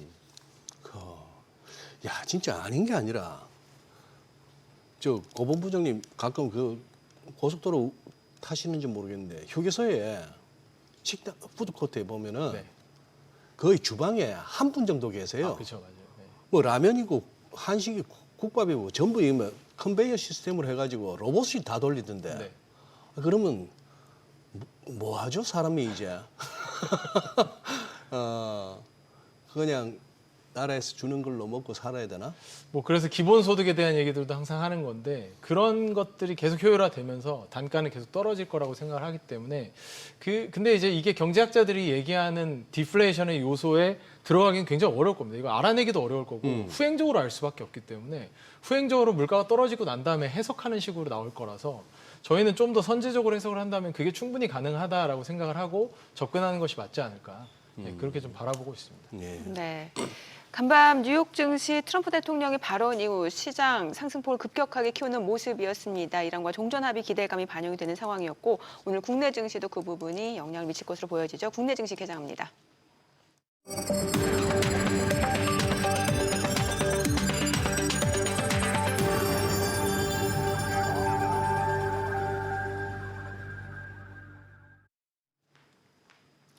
네, 6월 12일 금요일 국내 증시 개장했습니다. 최근에 시장 변동성은 굉장히 커지고 있는 상황이고 이 가운데 이제 미국과 이란의 종전 합의에 대한 기대감이 또 반영이 되면서 시장 상승을 주도했던 반도체 랠리가 다시금 나타나고 있습니다. 이제 주말이면 더욱더 이 부분이 명확해질 것으로 보여지고 유가는 급락하고 또 지금 전반적으로 투자 심리 다시 한번 살아나고 있는 상황이고요. 또 어제 국내 증시 같은 경우는 이제 선물옵션 동시 만기 이후 다시 한번 시장이 또 방향을 잡지 않을까라는 기대감이 커지고 있는 모습인데 양시장 출발 지수 보겠습니다.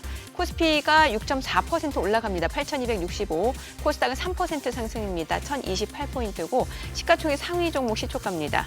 삼성전자가 오늘 9% 올라갑니다. 32만 5,500원, SK하이닉스도 8% 상승합니다. 227만 6천 원. SK스퀘어가 8% 올라갑니다. 134만 1,000원이고요. 삼성전자 우선주가 6.9% 올라갑니다. 20만 7천 원. 삼성전기 8% 상승으로 195만 6천 원에 거래되고 있고요.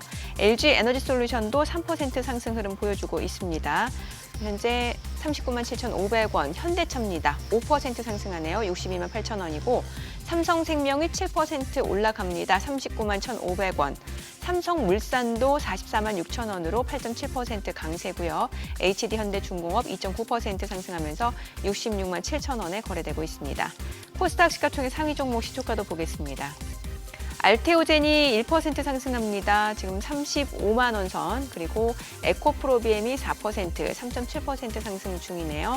17만 400원, 에코프로도 4% 올라가고 주성 엔지니어링이 11% 급등합니다. 27만 3천 원, 레인보 로보틱스가 62만 1천 원으로 2.5% 오름세고요. HLB는 0.7% 떨어지고 있습니다. 코오롱 티슈즈는 3% 상승 중입니다. 10만 6,500원, 리노공업도 2.7% 올라가고요. 이오테크닉스가 2.5% 상승세입니다. HLB는 0.4% 내림세고 오늘 시장에서 특징을 보여주고 있는 섹터 종목들도 체크를 해보도록 하겠습니다. 지금 코스피가 7%까지 올라갑니다. 8,307, 8,318포인트. 지금 단숨에 550포인트 이상 상승을 보여주고 있는 모습인데 앞서 보셨다시피 반도체 쪽 흐름 굉장히 좋아요. 지금 뉴로모픽 반도체 쪽에서는 이제 NCN이 10% 급등 중이고 네페스, 자람 테크놀로지가 각각 8%에서 6%대 강세 흐름 보여주고 있고요. 지금 반도체 쪽 파생된 종목들은 다 좋습니다. 온디바이스 AI 쪽 에이펙트가 7% 강세고 가온칩스, 제주반도체도 각각 6% 이상의 상승세를 보여주고 있는 모습입니다. 그리고 오늘 전선 쪽도 좋습니다. KBI 메탈이 13% 급등 중이고요. LS가 9.5% 상승합니다. 40만 7,500원. 일진전기, 대원전선, 가온전선, 대한전선 다 강세 흐름 보여주고 있습니다.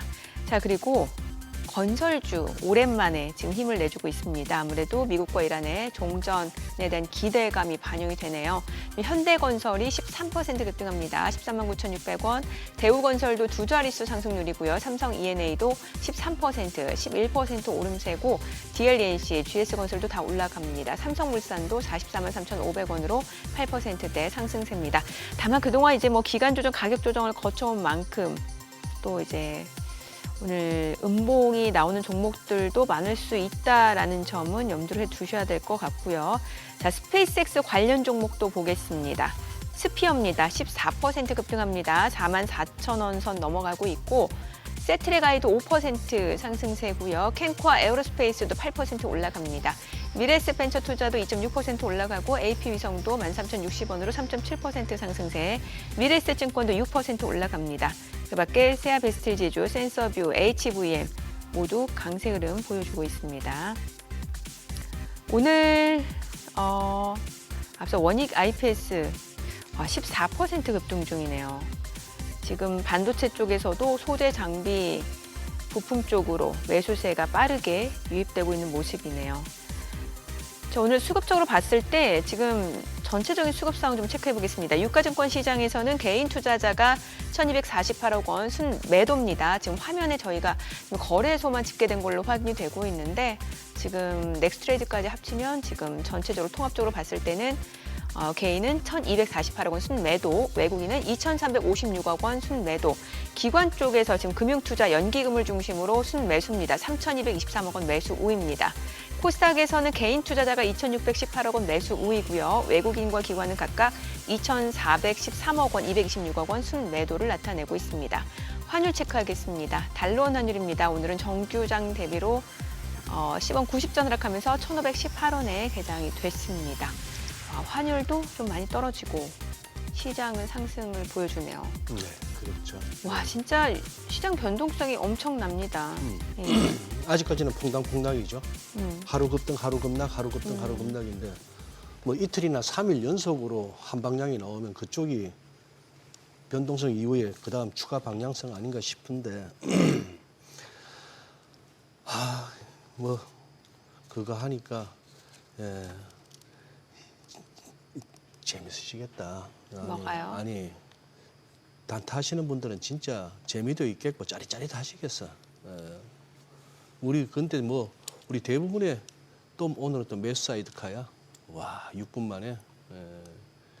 지금 그동안에 발동된 사이드카만 모아도 지금 한 수십 대가 될 것 같은데 그죠? 막 돌아다니는 사이드카가 그 중에 오일 갈아야 되는 놈도 있을 것 같고. 좀 근데 솔직한 얘기로 이게 지금 이게 약간 이게 투기판 아닙니까 솔직히? 뭐 변동성이 너무 큰 그죠? 장인 것 같습니다. 네, 사이드카 네. 이렇게 많이 나오는 것도 사이드카 이렇게 많이 나오는 것도 한번 이렇게 시작한 변동성은 좀 잦아들기까지 시간은 걸릴 수밖에 없는데 지금 아니 저희가 매번 우리 정민 앵커 수급 소개하실 때마다 부연 설명이 늘 따르는데 화면에 나오는 거하고 실제하고 그러니 결국 불러주시는 거는 우리 프리장의 거래 순매수 순매도까지 다 포함한 그걸 부르시는 거죠? 통합이에요, 통합. 통합으로. 예, 제가 이제 멘트로 언급을 드리는 거는 통합입니다. 그리고 저희 화면에 나오는 게 이제 거래소만 집계되는 거래소만. 거고. 예. 지금은 그러면 통합일 때 어떻게 되는 거예요?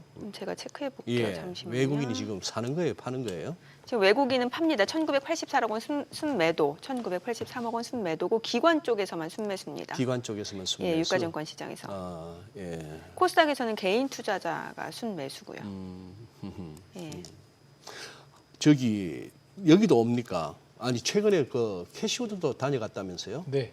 뭐 지금도 있는 거죠. 지금도 있어요? 지금도 있어요. 그냥 놀러 왔습니까? 아니면 뭐 비즈니스? ETF 협업을 한다라는 얘기를 좀 ETF 듣긴 협업? 했는데, 예, 뭐 아무래도 우리나라에서 아크가 좀 인기가 좀 있다 보니까 증권사에서 좀 모시고 이러시더라고요. 아 그래요? 뭐 일도 하고 겸사겸사겠죠. 겸사겸사. 예. 그런데 여기는 또 왜 옵니까? 이거 올트만은 샘 아. 올트만은 아무래도 지금 오픈 AI도 협업 업체를 많이 찾아야 되는 그런 상황인 것 같습니다. 그러니까 젠슨왕이 방문했던 거랑은 조금 케이스가 다른 게 오픈 AI도 뭐 지금 카카오와 협업을 하고 삼성전자도 최근에 삼성에서 전사적으로 AI를 좀 더 적극적으로 활용해서 AI 트랜스포메이션을 하겠다라고 얘기를 하면서 이번에 들어와서 어떤 협업을 할지에 대한 내용들을 좀 더 협의하는 것 같고요. 지금 오픈 AI는 사용자를 더 많이 확보하고 엔터프라이즈로 더 많이 진출하는 게 매우 중요하기 때문에 돌아다니면서 계속 그 부분을 설득하는 과정들, 협업하는 과정들이 굉장히 필요해서 뭐 사실은 우리나라 시장도 매우 중요하게 생각하면서 들어올 수밖에 없지 않나 그렇게 생각하고 이번에 미팅하는 데 중에 좀 지금까지 미팅 안 했던 데가 네이버를 미팅을 하게 되는데 네. 네이버가 이제 젠슨왕 대표가 왔을 때 네오클라우드 데이터 센터에 대한 이야기를 했잖아요. 그런 데이터 센터를 구축을 해놓으면 그걸 기반으로 이제 활용해야 되는 건 결국에 이런 그 프론티어 모델 업체이기 네. 때문에 그런 과정에서의 협업이 또 자연스럽게 나오지 않을까라고 예상은 하고 있습니다. 피지컬 AI 쪽은 어떻게 보세요? 사실 이제 그 젠슨왕 다녀간 이후로 뭔가 이제 그 피지컬 AI 로보틱스에 대한 관심이 높아졌거든요. 네. 그러니까 피지컬 AI를 지금 현재 주도권을 많이 가지고 있는 건 중국이고 중국인 것은 분명한데 우리나라에 들어왔던 이제 그 이유들을 좀 고려해 보면 뭐 우리나라와의 협업이 굉장히 중요한 상황이라고 생각을 하고 있거든요. 엔비디아 입장에서도 전 세계적으로 봤을 때 지금 엔비디아의 두뇌를 가지고 중국의 피지컬, 그러니까 중국의 이런 로봇들과 함께 협업을 하는 그런 구도인 건데 미중 간의 관계가 워낙 안 좋기 때문에 네. 미중 간의 관계가 언제든지 깨질 수 있는 이런 상황을 고려했을 때는 엔비디아 입장에서 그다음 같이 해줄 만한 파트너십이 매우 중요하거든요. 근데 전 세계를 살펴보면 결국 이 휴머노이드 로봇은 자동차 업체들이 가야만 대량 생산이 가능합니다. 굉장히 대량 생산을 해야 되는 설비 능력과 지금까지 그런 기계 장치를 다뤄왔던 능력들이 필요한데 자동차 OEM들 중에서 유의미하게 큰 회사들이 이걸 할 수 있는 회사가 사실 돌아보면 국내밖에 없거든요. 유럽의 OEM들, 뭐 폭스바겐이나 그런 그룹들 같은 경우 소프트웨어 능력이 굉장히 많이 떨어지고요. 일본 같은 경우는 아직 뭐 전기차나 이런 자율주행으로의 전환에 대해서 좀 느린 부분이 있고 네. 소프트웨어 역량이 역시 우리나라보다 좀 떨어지는 부분들이 있죠. 그러다 보니까 우리나라에 들어와서 현대차라든지 LG전자라든지 이런 그룹들이랑 협업하는 구도랑은 좀 많이 차이가 나지 않나. 그래서 우리나라에서 협업하는 게 굉장히 중요한 이제 그런 흐름인 것 같고요. 그러다 보니까 지금 이제 피지컬 AI 쪽에서 우리나라가 어떤 역할을 해줄 수 있느냐가 매우 중요한 상황인 것 같습니다. 물론 대중화가 되기 위해서는 중국의 지금 유니트리와 엔비디아가 협업을 하고 있는데 이게 얼마나 싸게 공급을 할 수 있고 엔비디아가 거기서 플랫폼 독점력을 얼마나 가져갈 수 있는지 지켜보는 게 매우 중요한 부분이지만 제가 말씀드렸던 것처럼 미중 간의 관계 때문에라도 우리나라가 그 사이에서 충분히 할 수 있는 역할들이 좀 존재한다라고 그렇게 좀 판단하고 있습니다. 왜 한참 그 병목 현상 쪽 그 관련 종목들이 많이 움직였잖아요. 네. 뭐 학습에서 추론으로 넘어가면서 CPU, 메모리 CPU 이쪽으로 많이들 움직였고 그다음에 뭐 광통신 이쪽도 그렇고 네. 혹시 다음 병목 현상 쪽은 어느 쪽을 저희가 보면 네. 되는 거예요? 그러니까 지금 메모리는 여전히 아직도 병목인 상황이고요. CPU가 여전히 좀 병목이 있는 상황, 병목이라기보다 수요가 굉장히 빠르게 성장하고 있는 그런 상황이라고 네네네. 생각을 하고 있거든요. 왜냐하면 이게 지금 제가 뭐 말씀드리는 건 아니고 인텔의 CEO가 지난 1분기 실적 발표할 때 이 얘기를 했었는데 지금 현재는 AI 서버에서 CPU랑 GPU랑 사용하는 비율이 1대8이라고 합니다. 근데 이게 앞으로는 1대4, 에이전트 AI 시대가 본격화될 때는 1대1까지 성장한다라고 하는 건 CPU의 수요가 엄청나게 늘어난다라고 하는 거거든요. 왜냐하면 이게 결국에는 추론으로 넘어간다라는 건 지금까지 가지고 있는 데이터 가지고 학습은 끝났고 뭐 쉽게 얘기하면 백과사전 다 만들어 놨으니 이제는 우리 생활에서 일어나는 데이터를 붙여서 어떻게 적용할 건지를 빠르게 찾아서 해주는 추론의 영역이 컴퓨팅이 80%인 건데 이 추론의 영역을 빨리 가져가려면 GPU나 ASIC 반도체를 빨리 돌려줄 수 있게 지휘해주는, 오케스트레이션 해주는 지휘자의 역할이 매우 중요한 건데 이 역할을 CPU가 하는 거거든요. 네네. 그러다 보니까 CPU 역할이 계속 중요해지는 거고 점점 더 성장을 하는 건데 CPU가 이런 기능으로 전환하기까지 아직은 그렇게까지 빠르게 전환을 못했기 때문에 병목이 계속 일어나고 있는 거고요. 그 과정에서 메모리도 계속 더 필요한데 메모리 부족하니까 메모리 병목도 일어나고 있는 거고 그 밑으로 딸려 있는 뭐 MLCC라든지 전력 반도체 굉장히 다양한 영역들은 다 병목이 일어나고 있는 건 여기 수요가 이렇게까지 다시 성장할 거라고 아무도 예상 안 했기 때문에 사실 설비 투자를 거의 안 해놨던 상황이거든요.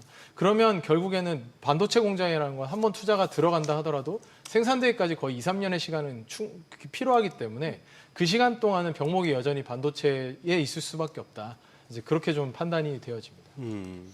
우리 고문부장님께서는 가끔씩 이렇게 뭐 어떤 기업 소개도 해주시는데 오늘 인바디 네네. 네. 이것도 비만 쪽 아니에요? 네, 맞습니다. 근데 여기 이 종목도 보면은 굉장히 그 주가는 다이나믹하다고 할까? 네, 지난달에 또 엄청나게 또 시세가 났는데 그렇죠. 뭐 관련 이것도 소개해 주시고 요즘 또 비만 관련한 그런 또 바이오 쪽 이렇게 주주분들도 고민이 많으시잖아요. 네. 좀 팁을 주시면. 예. 네. 그러니까 저희가 반도체만 바라보는 건 아니고 항상 균형적으로 소비의 영역도 바라봐야 되는데 네. 이거는 인바디라는 이 기업만이 중요한 게 아니라 GLP-1이라는 결국 비만 치료제가 중요한 거거든요. 이게 엄청나게 파급력이 높고 연간 매출이 100조가 넘는 굉장히 큰 신약이 나온 상황이잖아요. 그리고 이제 비만이 더 이상 그 질병으로서 머무는 게 아니라 치료 가능한 질병으로 넘어온 거기 때문에 그 치료하는 과정에서 중요한 게 결국에는 이제 체성분 분석이거든요. 뭐 앵커분들 잘 아시겠지만 저도 이걸 활용해 봤기 때문에 더 중요한 거 몸무게를 그냥 줄이는 게 아니라 근력 손실을 최소화해서 유지 가능한 상태를 만들어주는 건데 이러한 건강 관리라는 시장은 사실 주식시장에서 전혀 관심을 안 가졌던 영역입니다. 아니 근데 잠깐만 고본부장님이 왜 그 이 비만 관련한 약을 드셨어요? 저는 이제 비만 아니시잖아. 항상 제 그때 임상한다고. 네네네. 임상한다고? 그러니까 제가 이제 테스트도 좀 해볼 겸이기도 하고요. 저는 네. 항상 비만 상태였기 때문에 항상 체중 감량에 대한 그 니즈가 있어서 예. 오. 그래서 두 가지 목적을 다 달성하기 위해서 그래요? 실험 삼아 이제 좀 했던 건데 그게 이제 그 제가 실제로 하면서도 느끼는 거지만 결국에는 체성분이라는 관리, 그러니까 체질 관리가 매우 중요한 거고 유지 관리가 되게 중요한 거거든요. 근데 제가 말씀드리는 건 주식시장에서 건강관리 시장을 관심을 안 뒀던 건 이게 돈이 안 됐기 때문이거든요. 돈이 안 됐어. 예, 지금까지 헬스케어 시장은 그냥 항암제였습니다.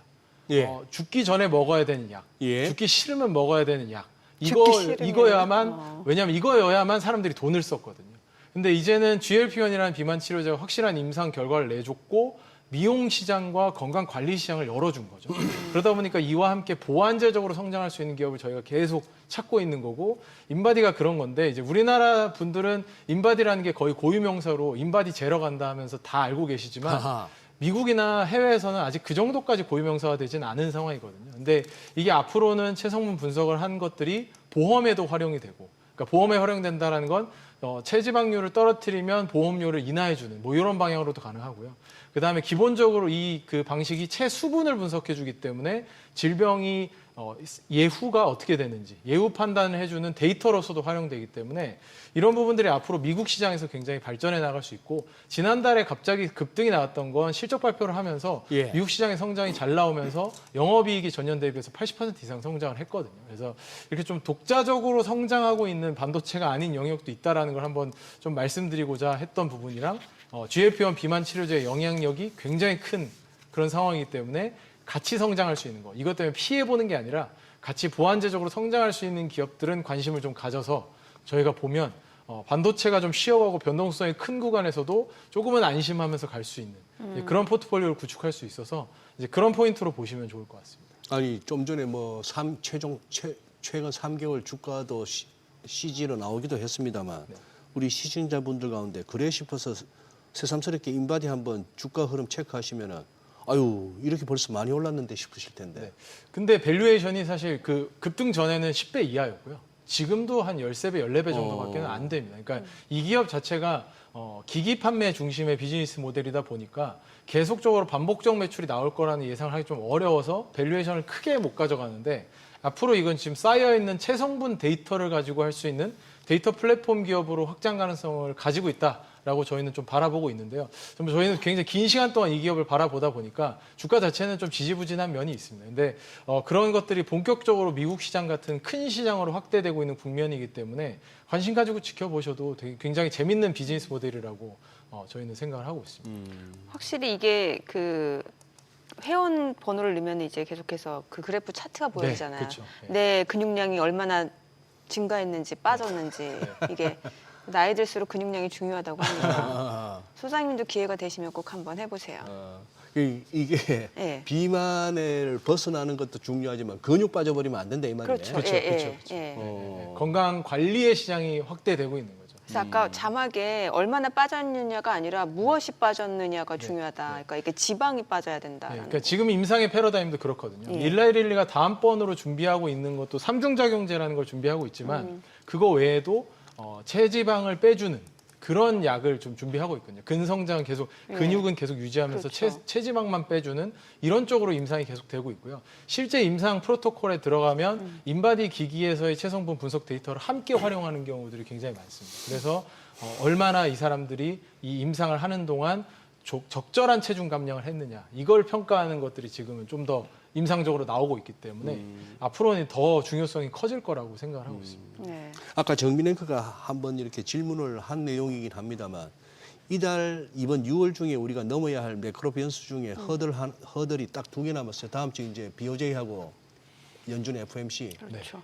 뭐 현재 분위기로 봐서는 그 어떤 식의 결정이 나오거나 어떤 식으로 통화 정책 경로를 갖다가 시사한다 하더라도 시장이 크게 충격받을 일은 없다. 뭐 이렇게 봐도 뭐 채권 시장에서는 이미 한 네. 50bp 정도까지는 반영했다라는 이야기들 좀 듣기는 했는데 50bp 추가 한 번의 인상은 아니고요. 그 뒤에 결국 인상 네, 쪽으로 결국 인상 쪽으로 반영했다라는 이야기들을 좀 하고 있는데 뭐 이미 어느 정도 시장은 그렇게 바라보고 있기 때문에 그렇게 걱정할 만한 이벤트인지는 좀 더 뭐 그 코멘트에서 좀 더 강력한 얘기들을 할 수 있겠지만 이미 어느 정도 시장이 예상은 하고 있다라고 판단하고 있습니다. 알겠습니다. 예, 오늘 내용 그래요. 여기까지 듣겠습니다. 네. 잘 들었습니다. 예, 감사합니다.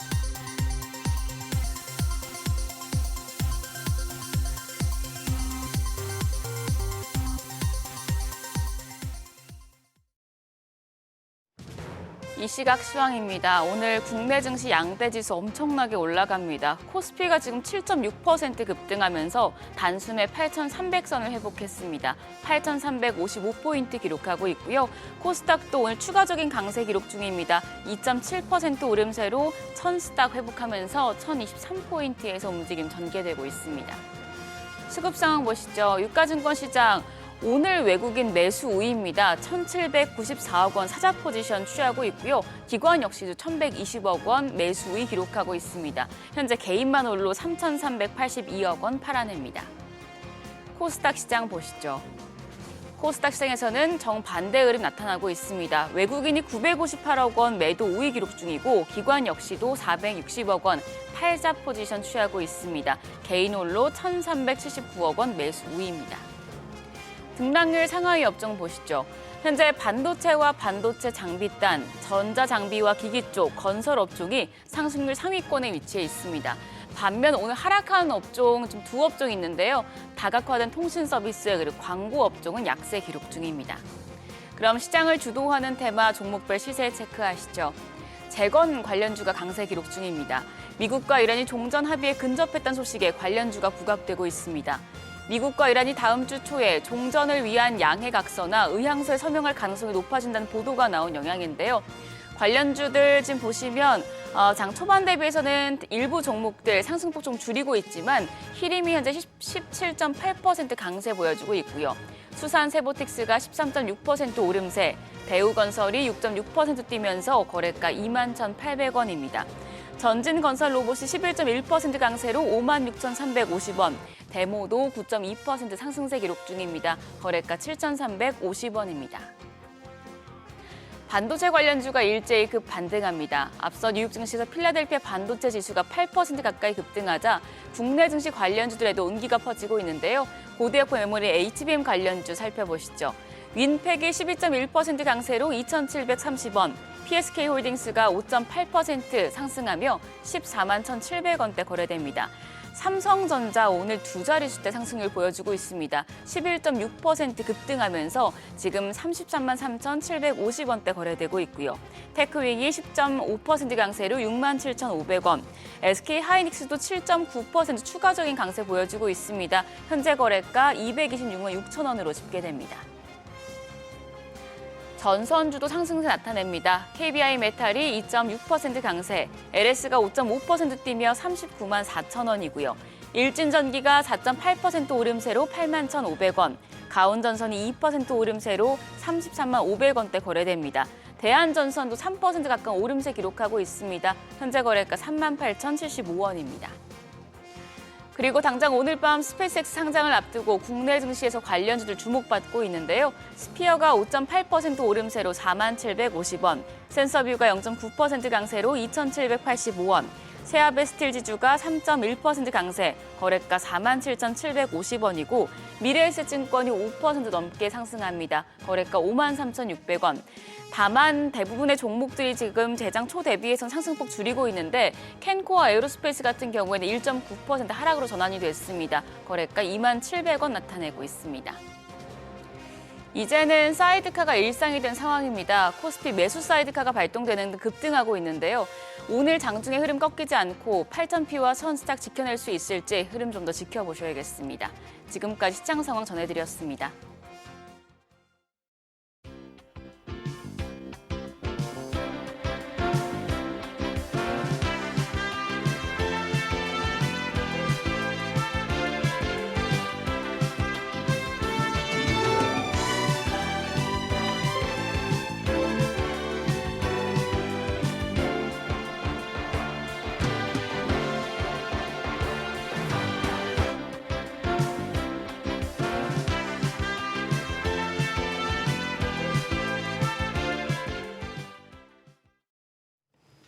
국내 증시 개장 상황 특징 업종 알아보겠습니다. 네, SK증권 경인지점 이재규 차장 나오셨습니다. 어서 오세요. 어서 오세요. 안녕하세요. 이 차장님, 지금 뭐 업종별로 봐서는 빠지는 업종도 없고 단지 이제 상승 비율이 조금씩 다를 뿐인데, 야 이건 뭐 전반적으로 다 그냥 붕 떠버리네요. 네, 아무래도 뭐 우리나라 시장에 요즘 변동성이 그렇게 나오고 있는 것 같습니다. 네. 뭐 새벽에 마감된 미증시에서 필라델피아 반도체 지수라든지 종합주가 지수가 전반적으로 좋은 모습을 보였죠. 지정학적 리스크가 또 수면 아래로 가라앉으면서 전반적인 투심 개선이 이어지고 있다라고 생각이 됩니다. 물론 이제 삼성전자와 SK하이닉스가 굉장히 탄력적인 모습을 보이고 있기 때문에 삼성전자, SK하이닉스뿐만 아니라 요 AI와 관련되어 있는 기업들의 변동성이 잘 나오고 있다라는 말씀 드리고 싶고요. 어제 같은 경우는 코스닥에서 오랜만에 좋은 주가의 흐름이 나왔었는데 어제 코스닥 같은 경우도 전반적으로 봤을 때는 반도체 소부장이 굉장히 강하게 이끌어줬습니다. 그렇다라는 것은 여전히 반도체의 영향력이 우리나라 시장에는 굉장히 크게 작용이 되고 있다는 말씀을 드리고 싶고요. 기본적으로 지금 개장한 이후에 9시 10분이 좀 넘어가면서 외국인들이 코스피에 대한 순매수를 해주고 있거든요. 순매수. 예, 굉장히 오랜만에 외국인들의 네, 순매수가 들어오고 네. 있기 때문에 이런 흐름들이 좀 더 이어진다면 저는 생각보다 우리나라 시장이 좀 더 빠르게 9,000포인트, 10,000포인트를 도전할 수 있지 않을까라는 생각이 듭니다. 어허. 그래요. 코스닥은 어때요? 지금 오늘 이제 다시 지금 1,000포인트가 회복이 됐거든요. 어제도 많이 올랐고 오늘도 이제 뭐 코스피 대비로는 약간 그래도 상승세가 이어지고 있는 상황이잖아요. 네, 일단 코스닥 같은 경우는 우리가 굳이 코스피와 코스닥 어느 쪽이 더 매력적일까라고 한다면 여전히 코스피가 더 매력적인 건 맞습니다. 예. 하지만 코스닥 같은 경우도 어제부터는 의미 있는 반등이 나오고 있다라고 보여지거든요. 죄송합니다. 그러니까 최근 일주일 동안 우리나라 시장의 흐름을 보면 코스피보다는 코스닥이 좀 더 견조한 모습이 나왔었거든요. 지난 네. 4거래일, 5거래일 동안. 오늘 같은 경우는 삼성전자와 SK하이닉스가 강세를 보이면서 코스닥은 상대적으로 좀 약세를 보이고 있지만 코스닥 같은 경우도 여기서 우상향할 가능성은 저는 높아 보여요. 제가 좀 찾아보니까 2025년도에 우리나라에 상장되어 있는 모든 코스닥 기업들의 총 영업이익이 네. 11조라고 하더라고요. 굉장히 적은 금액이죠. 예. 뭐 삼성전자가 연간 기준으로 300조 이렇게 이야기가 나오고 있는데 코스닥에 상장되어 있는 기업들이 1년 동안 벌어들인 영업이익이 11조라고 한다면 굉장히 적은 것은 맞습니다. 네. 그리고 1,200여 개의 종목이 있는데 700여 개의 종목이 흑자 기업이고 예. 500개 종목이 적자 기업이라고 하더라고요. 네네. 그래서 뭐 우리가 펀더멘탈 기반으로 봤을 때는 코스닥 시장이 좀 메리트가 떨어질 수도 있는데 그렇다라고 해서 우리가 과거 10년 동안, 20년 동안 코스닥 시장이 못 움직였냐라고 한다면 그건 아니라는 거죠. 실적 기반으로 움직였었던 시장이 아니기 때문에 지금부터 어느 정도의 수급적인 개선이 이어진다면 저는 코스닥 같은 경우도 우상향은 이어질 가능성이 굉장히 높아 보입니다. 특히 코스닥 같은 경우는 보유하셨던 투자자분들께서 주가가 좀 반등이 나올 때 매도하고 싶다라는 연락을 많이 하시거든요. 네. 근데 조금은 더 기다려보실 필요가 있지 않을까라는 생각이 듭니다.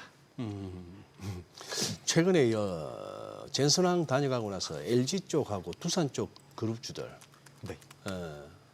지금 이제 가파르게 올랐다가 또 가파르게 빠진 다음에 현재로서는 이제 하락보다는 반등 모색 중인데 이 젠슨황이나 또 젠슨황 다음에 앞서도 살펴봤습니다만 뭐 샘 올트만도 다녀가겠다 그러고 하는데 이 사람들 방문하고 방문을 전후해서 이제 주가 변동성은 커질 수밖에 없잖아요.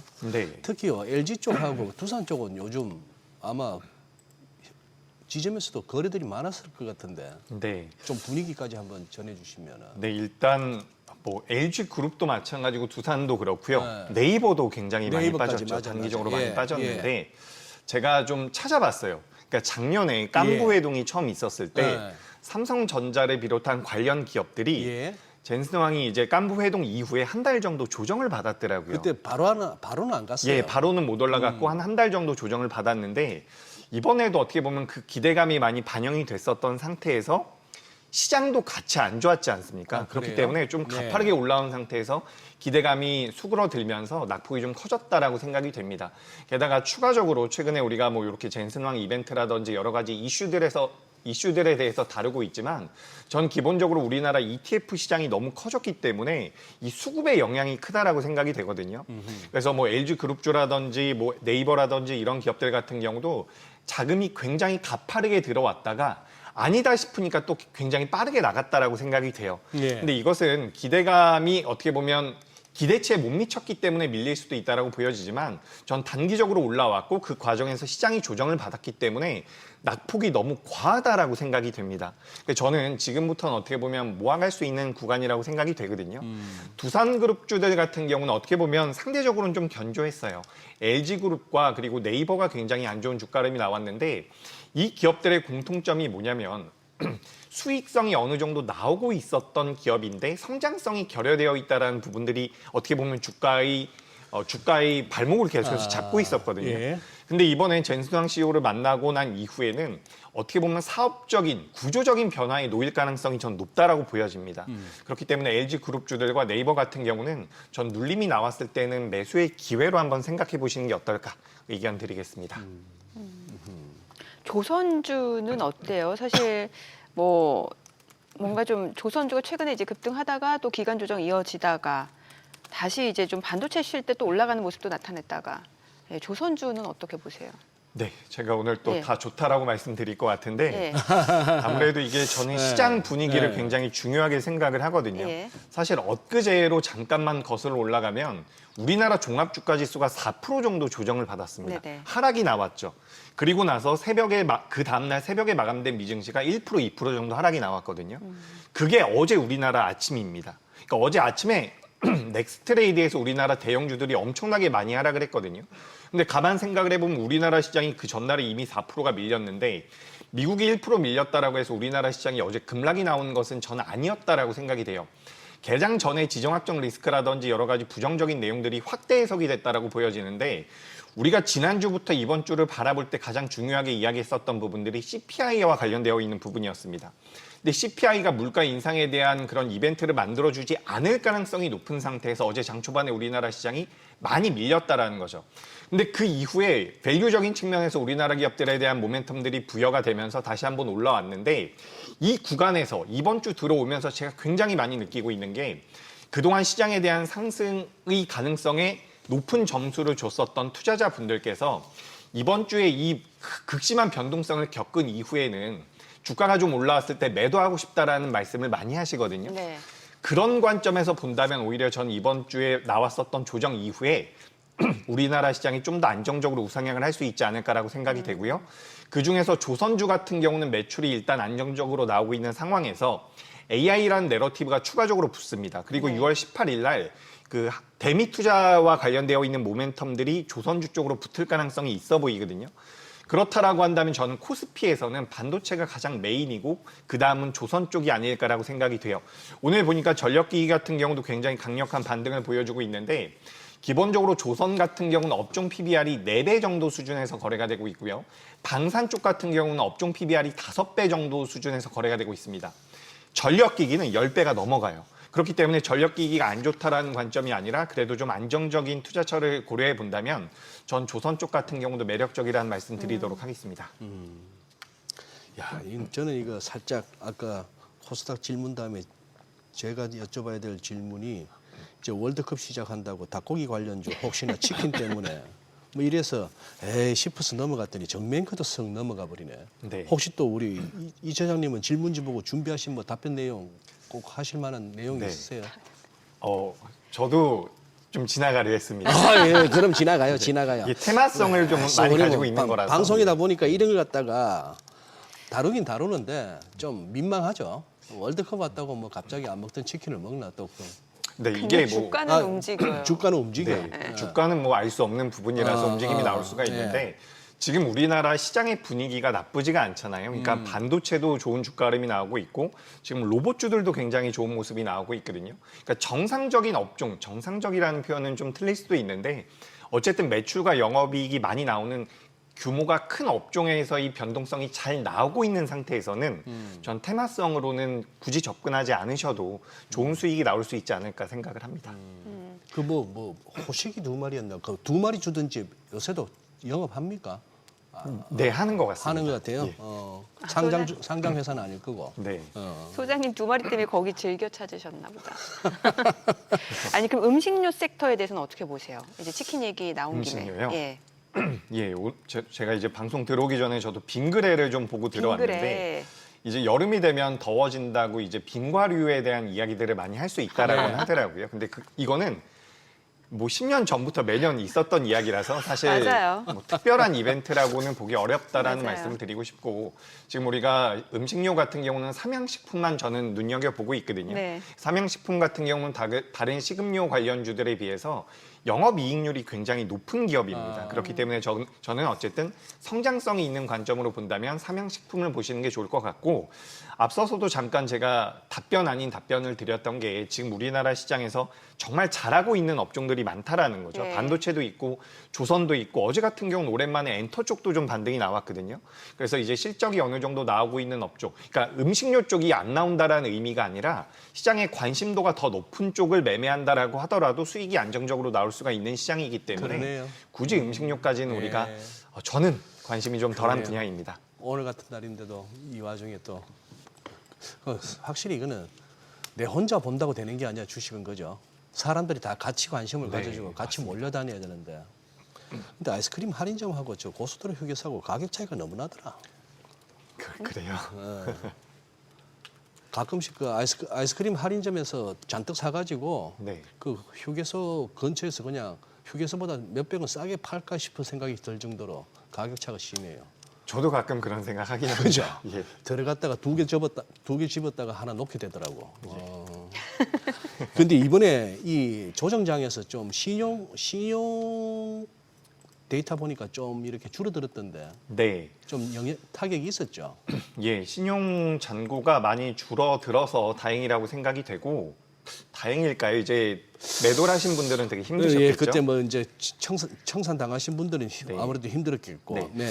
그러니까 이번 주 제 기억으로는 월요일 날 저희 이제 제가 사무실에서 일을 하고 있는데 장이 마감되기 직전에 예. 전화를 저희가 많이 걸기도 했고 예. 문의도 많이 왔습니다. 예. 뭐 담보 비율이 몇 %인데 어떻게 해야 됩니까? 이런 문의도 많이 왔고 담보 비율이 더 내려가게 되면 반대 매매가 나갈 겁니다. 이런 이야기들을 그런 내용들이 많이 오갔거든요. 네. 그래서 월요일 날 제가 많이 고민을 했던 게 뭐냐면 월요일 날 우리나라 장이 그렇게 마감이 되고 만약에 화요일 아침에 미증시가 크게 밀리거나 하락을 해서 끝나면 화요일 날 아침에 반대 매도가 정말 많이 나올 거라고 생각을 했어요. 근데 다행히도 월요일 날 우리나라 장 마감되고 미증시가 올라왔기 때문에 화요일 날 뭐 예상했던 것보다는 훨씬 더 안정적으로 우리나라 시장이 반등이 나왔고 반대 매도 물량이 너무 막 잔인하게 나오진 않았다라고 생각이 네. 됩니다. 잔인하게 나오진 않았다. 그리고 이제 추가적으로 우리가 고객 예탁금에 대해서도 계속해서 추적을 하고 있는데 고객 예탁금이 많이 늘어나고 있는 상태이기 때문에 일단 신용 잔고에 대한 부담을 저는 개인적으로는 안 하고 있습니다. 그러니까 이번 주 월요일이 굉장히 큰 고비였고 수요일도 고비라고 수요일 말고 이제 어제도 약간 무서운 모양새가 장 초반에 나왔는데 네. 어제 같은 경우는 사실 저는 하락이 좀 이해가 안 됐었어요. 어제 예, 왜냐하면 어쨌든 우리가 지금 시장에 대해서 부정적으로 보고 있는 포인트들이 몇 개 있죠. 지난주부터 이번 주로 넘어오면서 우리가 이야기했었던 게 첫 번째로는 CPI였고요. 또 한 가지는 선물 옵션 동시만기일이었고요. 네. 그리고 오늘 뭐 스페이스 X에 관련되어 있는 이야기들이 있는데 CPI 넘버 자체가 부정적으로 나오지 않았는데 어제 우리나라 시장이 밀렸다라는 것. 지정학적 리스크가 다시 한번 부각이 된다라는 건데 지정학적 리스크 같은 경우는 제가 판단하기에는 좀 안타까운 일이지만 이미 시장에서는 반영이 끝났다라고 보고 있습니다. 그렇기 때문에 지정학적 리스크가 아니라 우리는 CPI 넘버에 좀 집중을 해볼 필요가 있지 않았을까라는 말씀 드리고, 어제 선물 옵션 만기도 잘 지나갔다라는 부분 우리가 고려해 본다면 일단은 뭐 안정적인 구간으로 다시 한번 들어갈 수 있다라는 생각이 들어요. 그리고 스페이스X 같은 경우도 제가 좀 찾아보니까 미국에 MMF라고 해서 머니마켓 펀드가 있습니다. 거기에 1조 달러의 자금이 있다라고 해요. 1조 달러. 예, 그러니까 지금 우리가 스페이스X가 상장을 하기 위해서 우리나라에서도 자금이 많이 이탈될 수 있다라는 분석들이 많이 나오죠. 우리나라 같은 경우도 예전에 LG 에너지 솔루션이 상장되면서 수급의 블랙홀 역할을 한 적이 있는데, 지금 스페이스X에 대해서도 굉장히 그런 이야기들이 많았거든요. 근데 실제로 그 MMF 시장 대비해서 1%에서 2% 정도의 규모라는 거죠. 생각보다는 우리나라 시장이 조정을 많이 받고 무서운 흐름이 나오니까 여러 가지 악재성 기사들이 붙었다라고 저는 생각을 하고 있어요. 근데 그런 내용들이 하나 두 개씩 지금 처리가 되면서 우리나라 시장이 다시 한번 지금 보니까 8,400포인트도 넘어가고 있는데, 저는 여전히 우리 시장에 대해서는 긍정적으로 판단하고 있습니다. 방산주하고 건설주 좀 여쭤볼게요. 왜냐하면 이제 그 이란 종전 그 합의에 대한 기대감 높아지고 있고, 뭐 트럼프 대통령 말에 따르면 주말에 서명할 거라고 하니까 방산주는 그럼에도 불구하고 사실 굉장히 우리나라 기업들 매력도 높다라는 얘기 많았었잖아요. 네. 예. 저는 일단 오늘도 이제 방산주들이 좀 올라가고 있죠. 저는 이제 구조적으로는 성장할 가능성이 높다라고 판단이 되고, 자주국방 때문에. 네, 자주국방 때문에 그렇게 생각이 되고, 앞서서도 잠깐 제가 전력기기 말씀드리면서 조선 쪽과 방산 쪽에 대한 업종 PBR을 말씀드렸는데, 방산 같은 경우도 PBR 기준 5배 수준이에요. 물론 네네. 낮은 건 아니지만 지금 글로벌 시장에서 유럽 쪽에서 가장 많은 무기를 가지고 오는 국가가 미국이라고 하는데 그 미국의 점유율이 35% 정도 된다라고 합니다. 네. 근데 우리나라가 8% 정도 된다라고 하는데, 여기서 어쨌든 미국에 대한 적대적인 부분들이 유럽 쪽에서 많이 생기고 있다라고 해요. 그렇다라고 한다면 우리나라 기업들의 점유율이 올라갈 가능성이 높지 않을까라는 관점에서 저는 방산주들도 긍정적으로 보실 필요가 있다는 말씀드리고, 제가 좀 이분법적으로 설명을 드려보자면 삼성전자와 SK하이닉스가 최근 들어서 조정을 좀 받았는데 네. 다른 기업들은 대체적으로 그 전부터 조정을 받았습니다. 예. 삼성 SDS 같은 경우도 단기적으로 30%가 넘게 하락이 나왔고요. 뭐 삼성 전기도 나름대로 튼튼했죠. 근데 그 외에 대다수의 종목군들 같은 경우는 최근 이미 30% 정도의 조정이 나와 있는 상태라는 겁니다. 방산 쪽도 마찬가지예요. 그렇기 때문에 여기서 만약에 종합주가 지수가 크게 밀릴 만한 이벤트가 없다면 방산주들 같은 경우도 저는 우상향의 가능성이 높지 않을까. 그래서 아까 전에도 이렇게 말씀드렸죠. 오늘 다 좋게 말씀드릴 것 같다. 예, 저는 그렇게 좀 생각을 하고 있습니다. 예. 아니 근데 지금 벌써 이제 8,350을 넘어서고 8,400도 올라서면서 이게 최근에 우리가 봤던 그 하락 파동에 대한 조정 차원도 넘어서 버렸어요, 지금. 넘어서고 올라가는 속도나 기울기로 봐서 이게 단순히 야, 장 좋아질 것 같아 사자 이런 분위기보다 특히 외국인 매수로 돌고 하는 부분에 있어서도 저희가 약간 좀 숏스퀴즈 냄새가 나는데. 네, 숏 스퀴즈면 더 강하게 올라갈 수 있을 것 같습니다. 네. 그러니까 이게 제가 그래도 아무래도 계속해서 많은 고객분들을 실제로 만나잖아요. 네. 이야기를 하고 통화를 네. 하다 보니까 지난주까지만 하더라도 지난주 초까지만 하더라도 시장에 대해서 굉장히 긍정적으로 생각하셨던 분들이 네. 지난주 중후반부터 이번 주까지 넘어오면서 굉장히 불안해하세요. 맞아요. 매도를 하고 싶다. 예.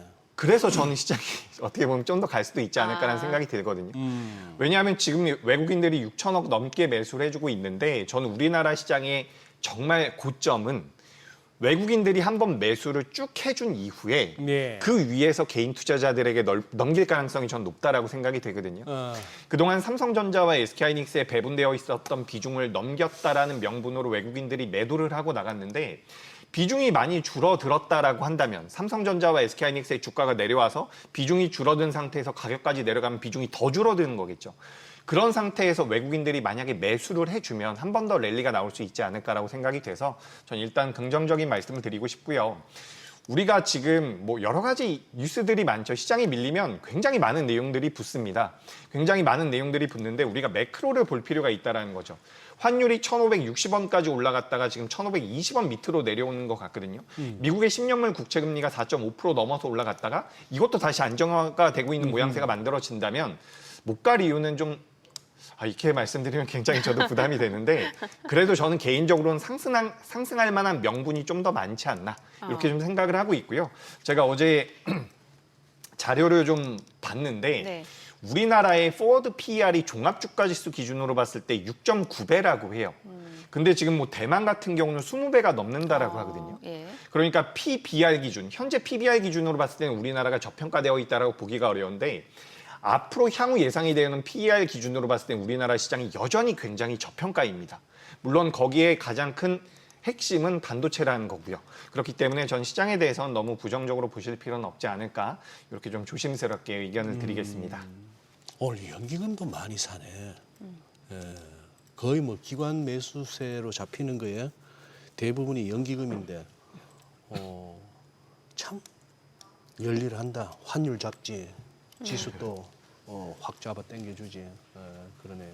네, 오후장까지도 좀 흐름을 보셔야 될 것 같네요. 네. 자, 오늘 내용 여기까지 듣겠습니다. 그래요, 고맙습니다. 고맙습니다.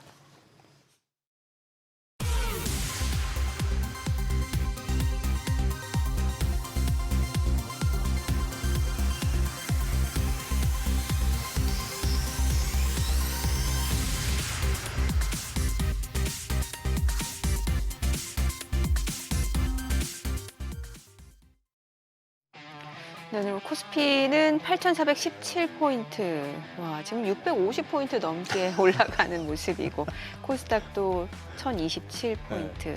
예. 이러다가 내일 빠지면 정말 미워할 거예요. 내일이요? 내일은 토요일입니다. 내일은 토요일. 거래일 기준으로. 예. 그래요. 자, 저희 방송 중에 전해드린 내용과 관련해서 모든 투자 판단의 책임은 투자자분들께 있다는 점 알려드립니다. 네, 세상의 모든 돈 되는 정보 머니쇼. 오늘은 여기서 인사드리겠습니다. 여러분의 모든 경제 SBS 비즈가 함께하겠습니다. 저희는 다음 주 월요일 오전 8시에 찾아뵙겠습니다. 고맙습니다.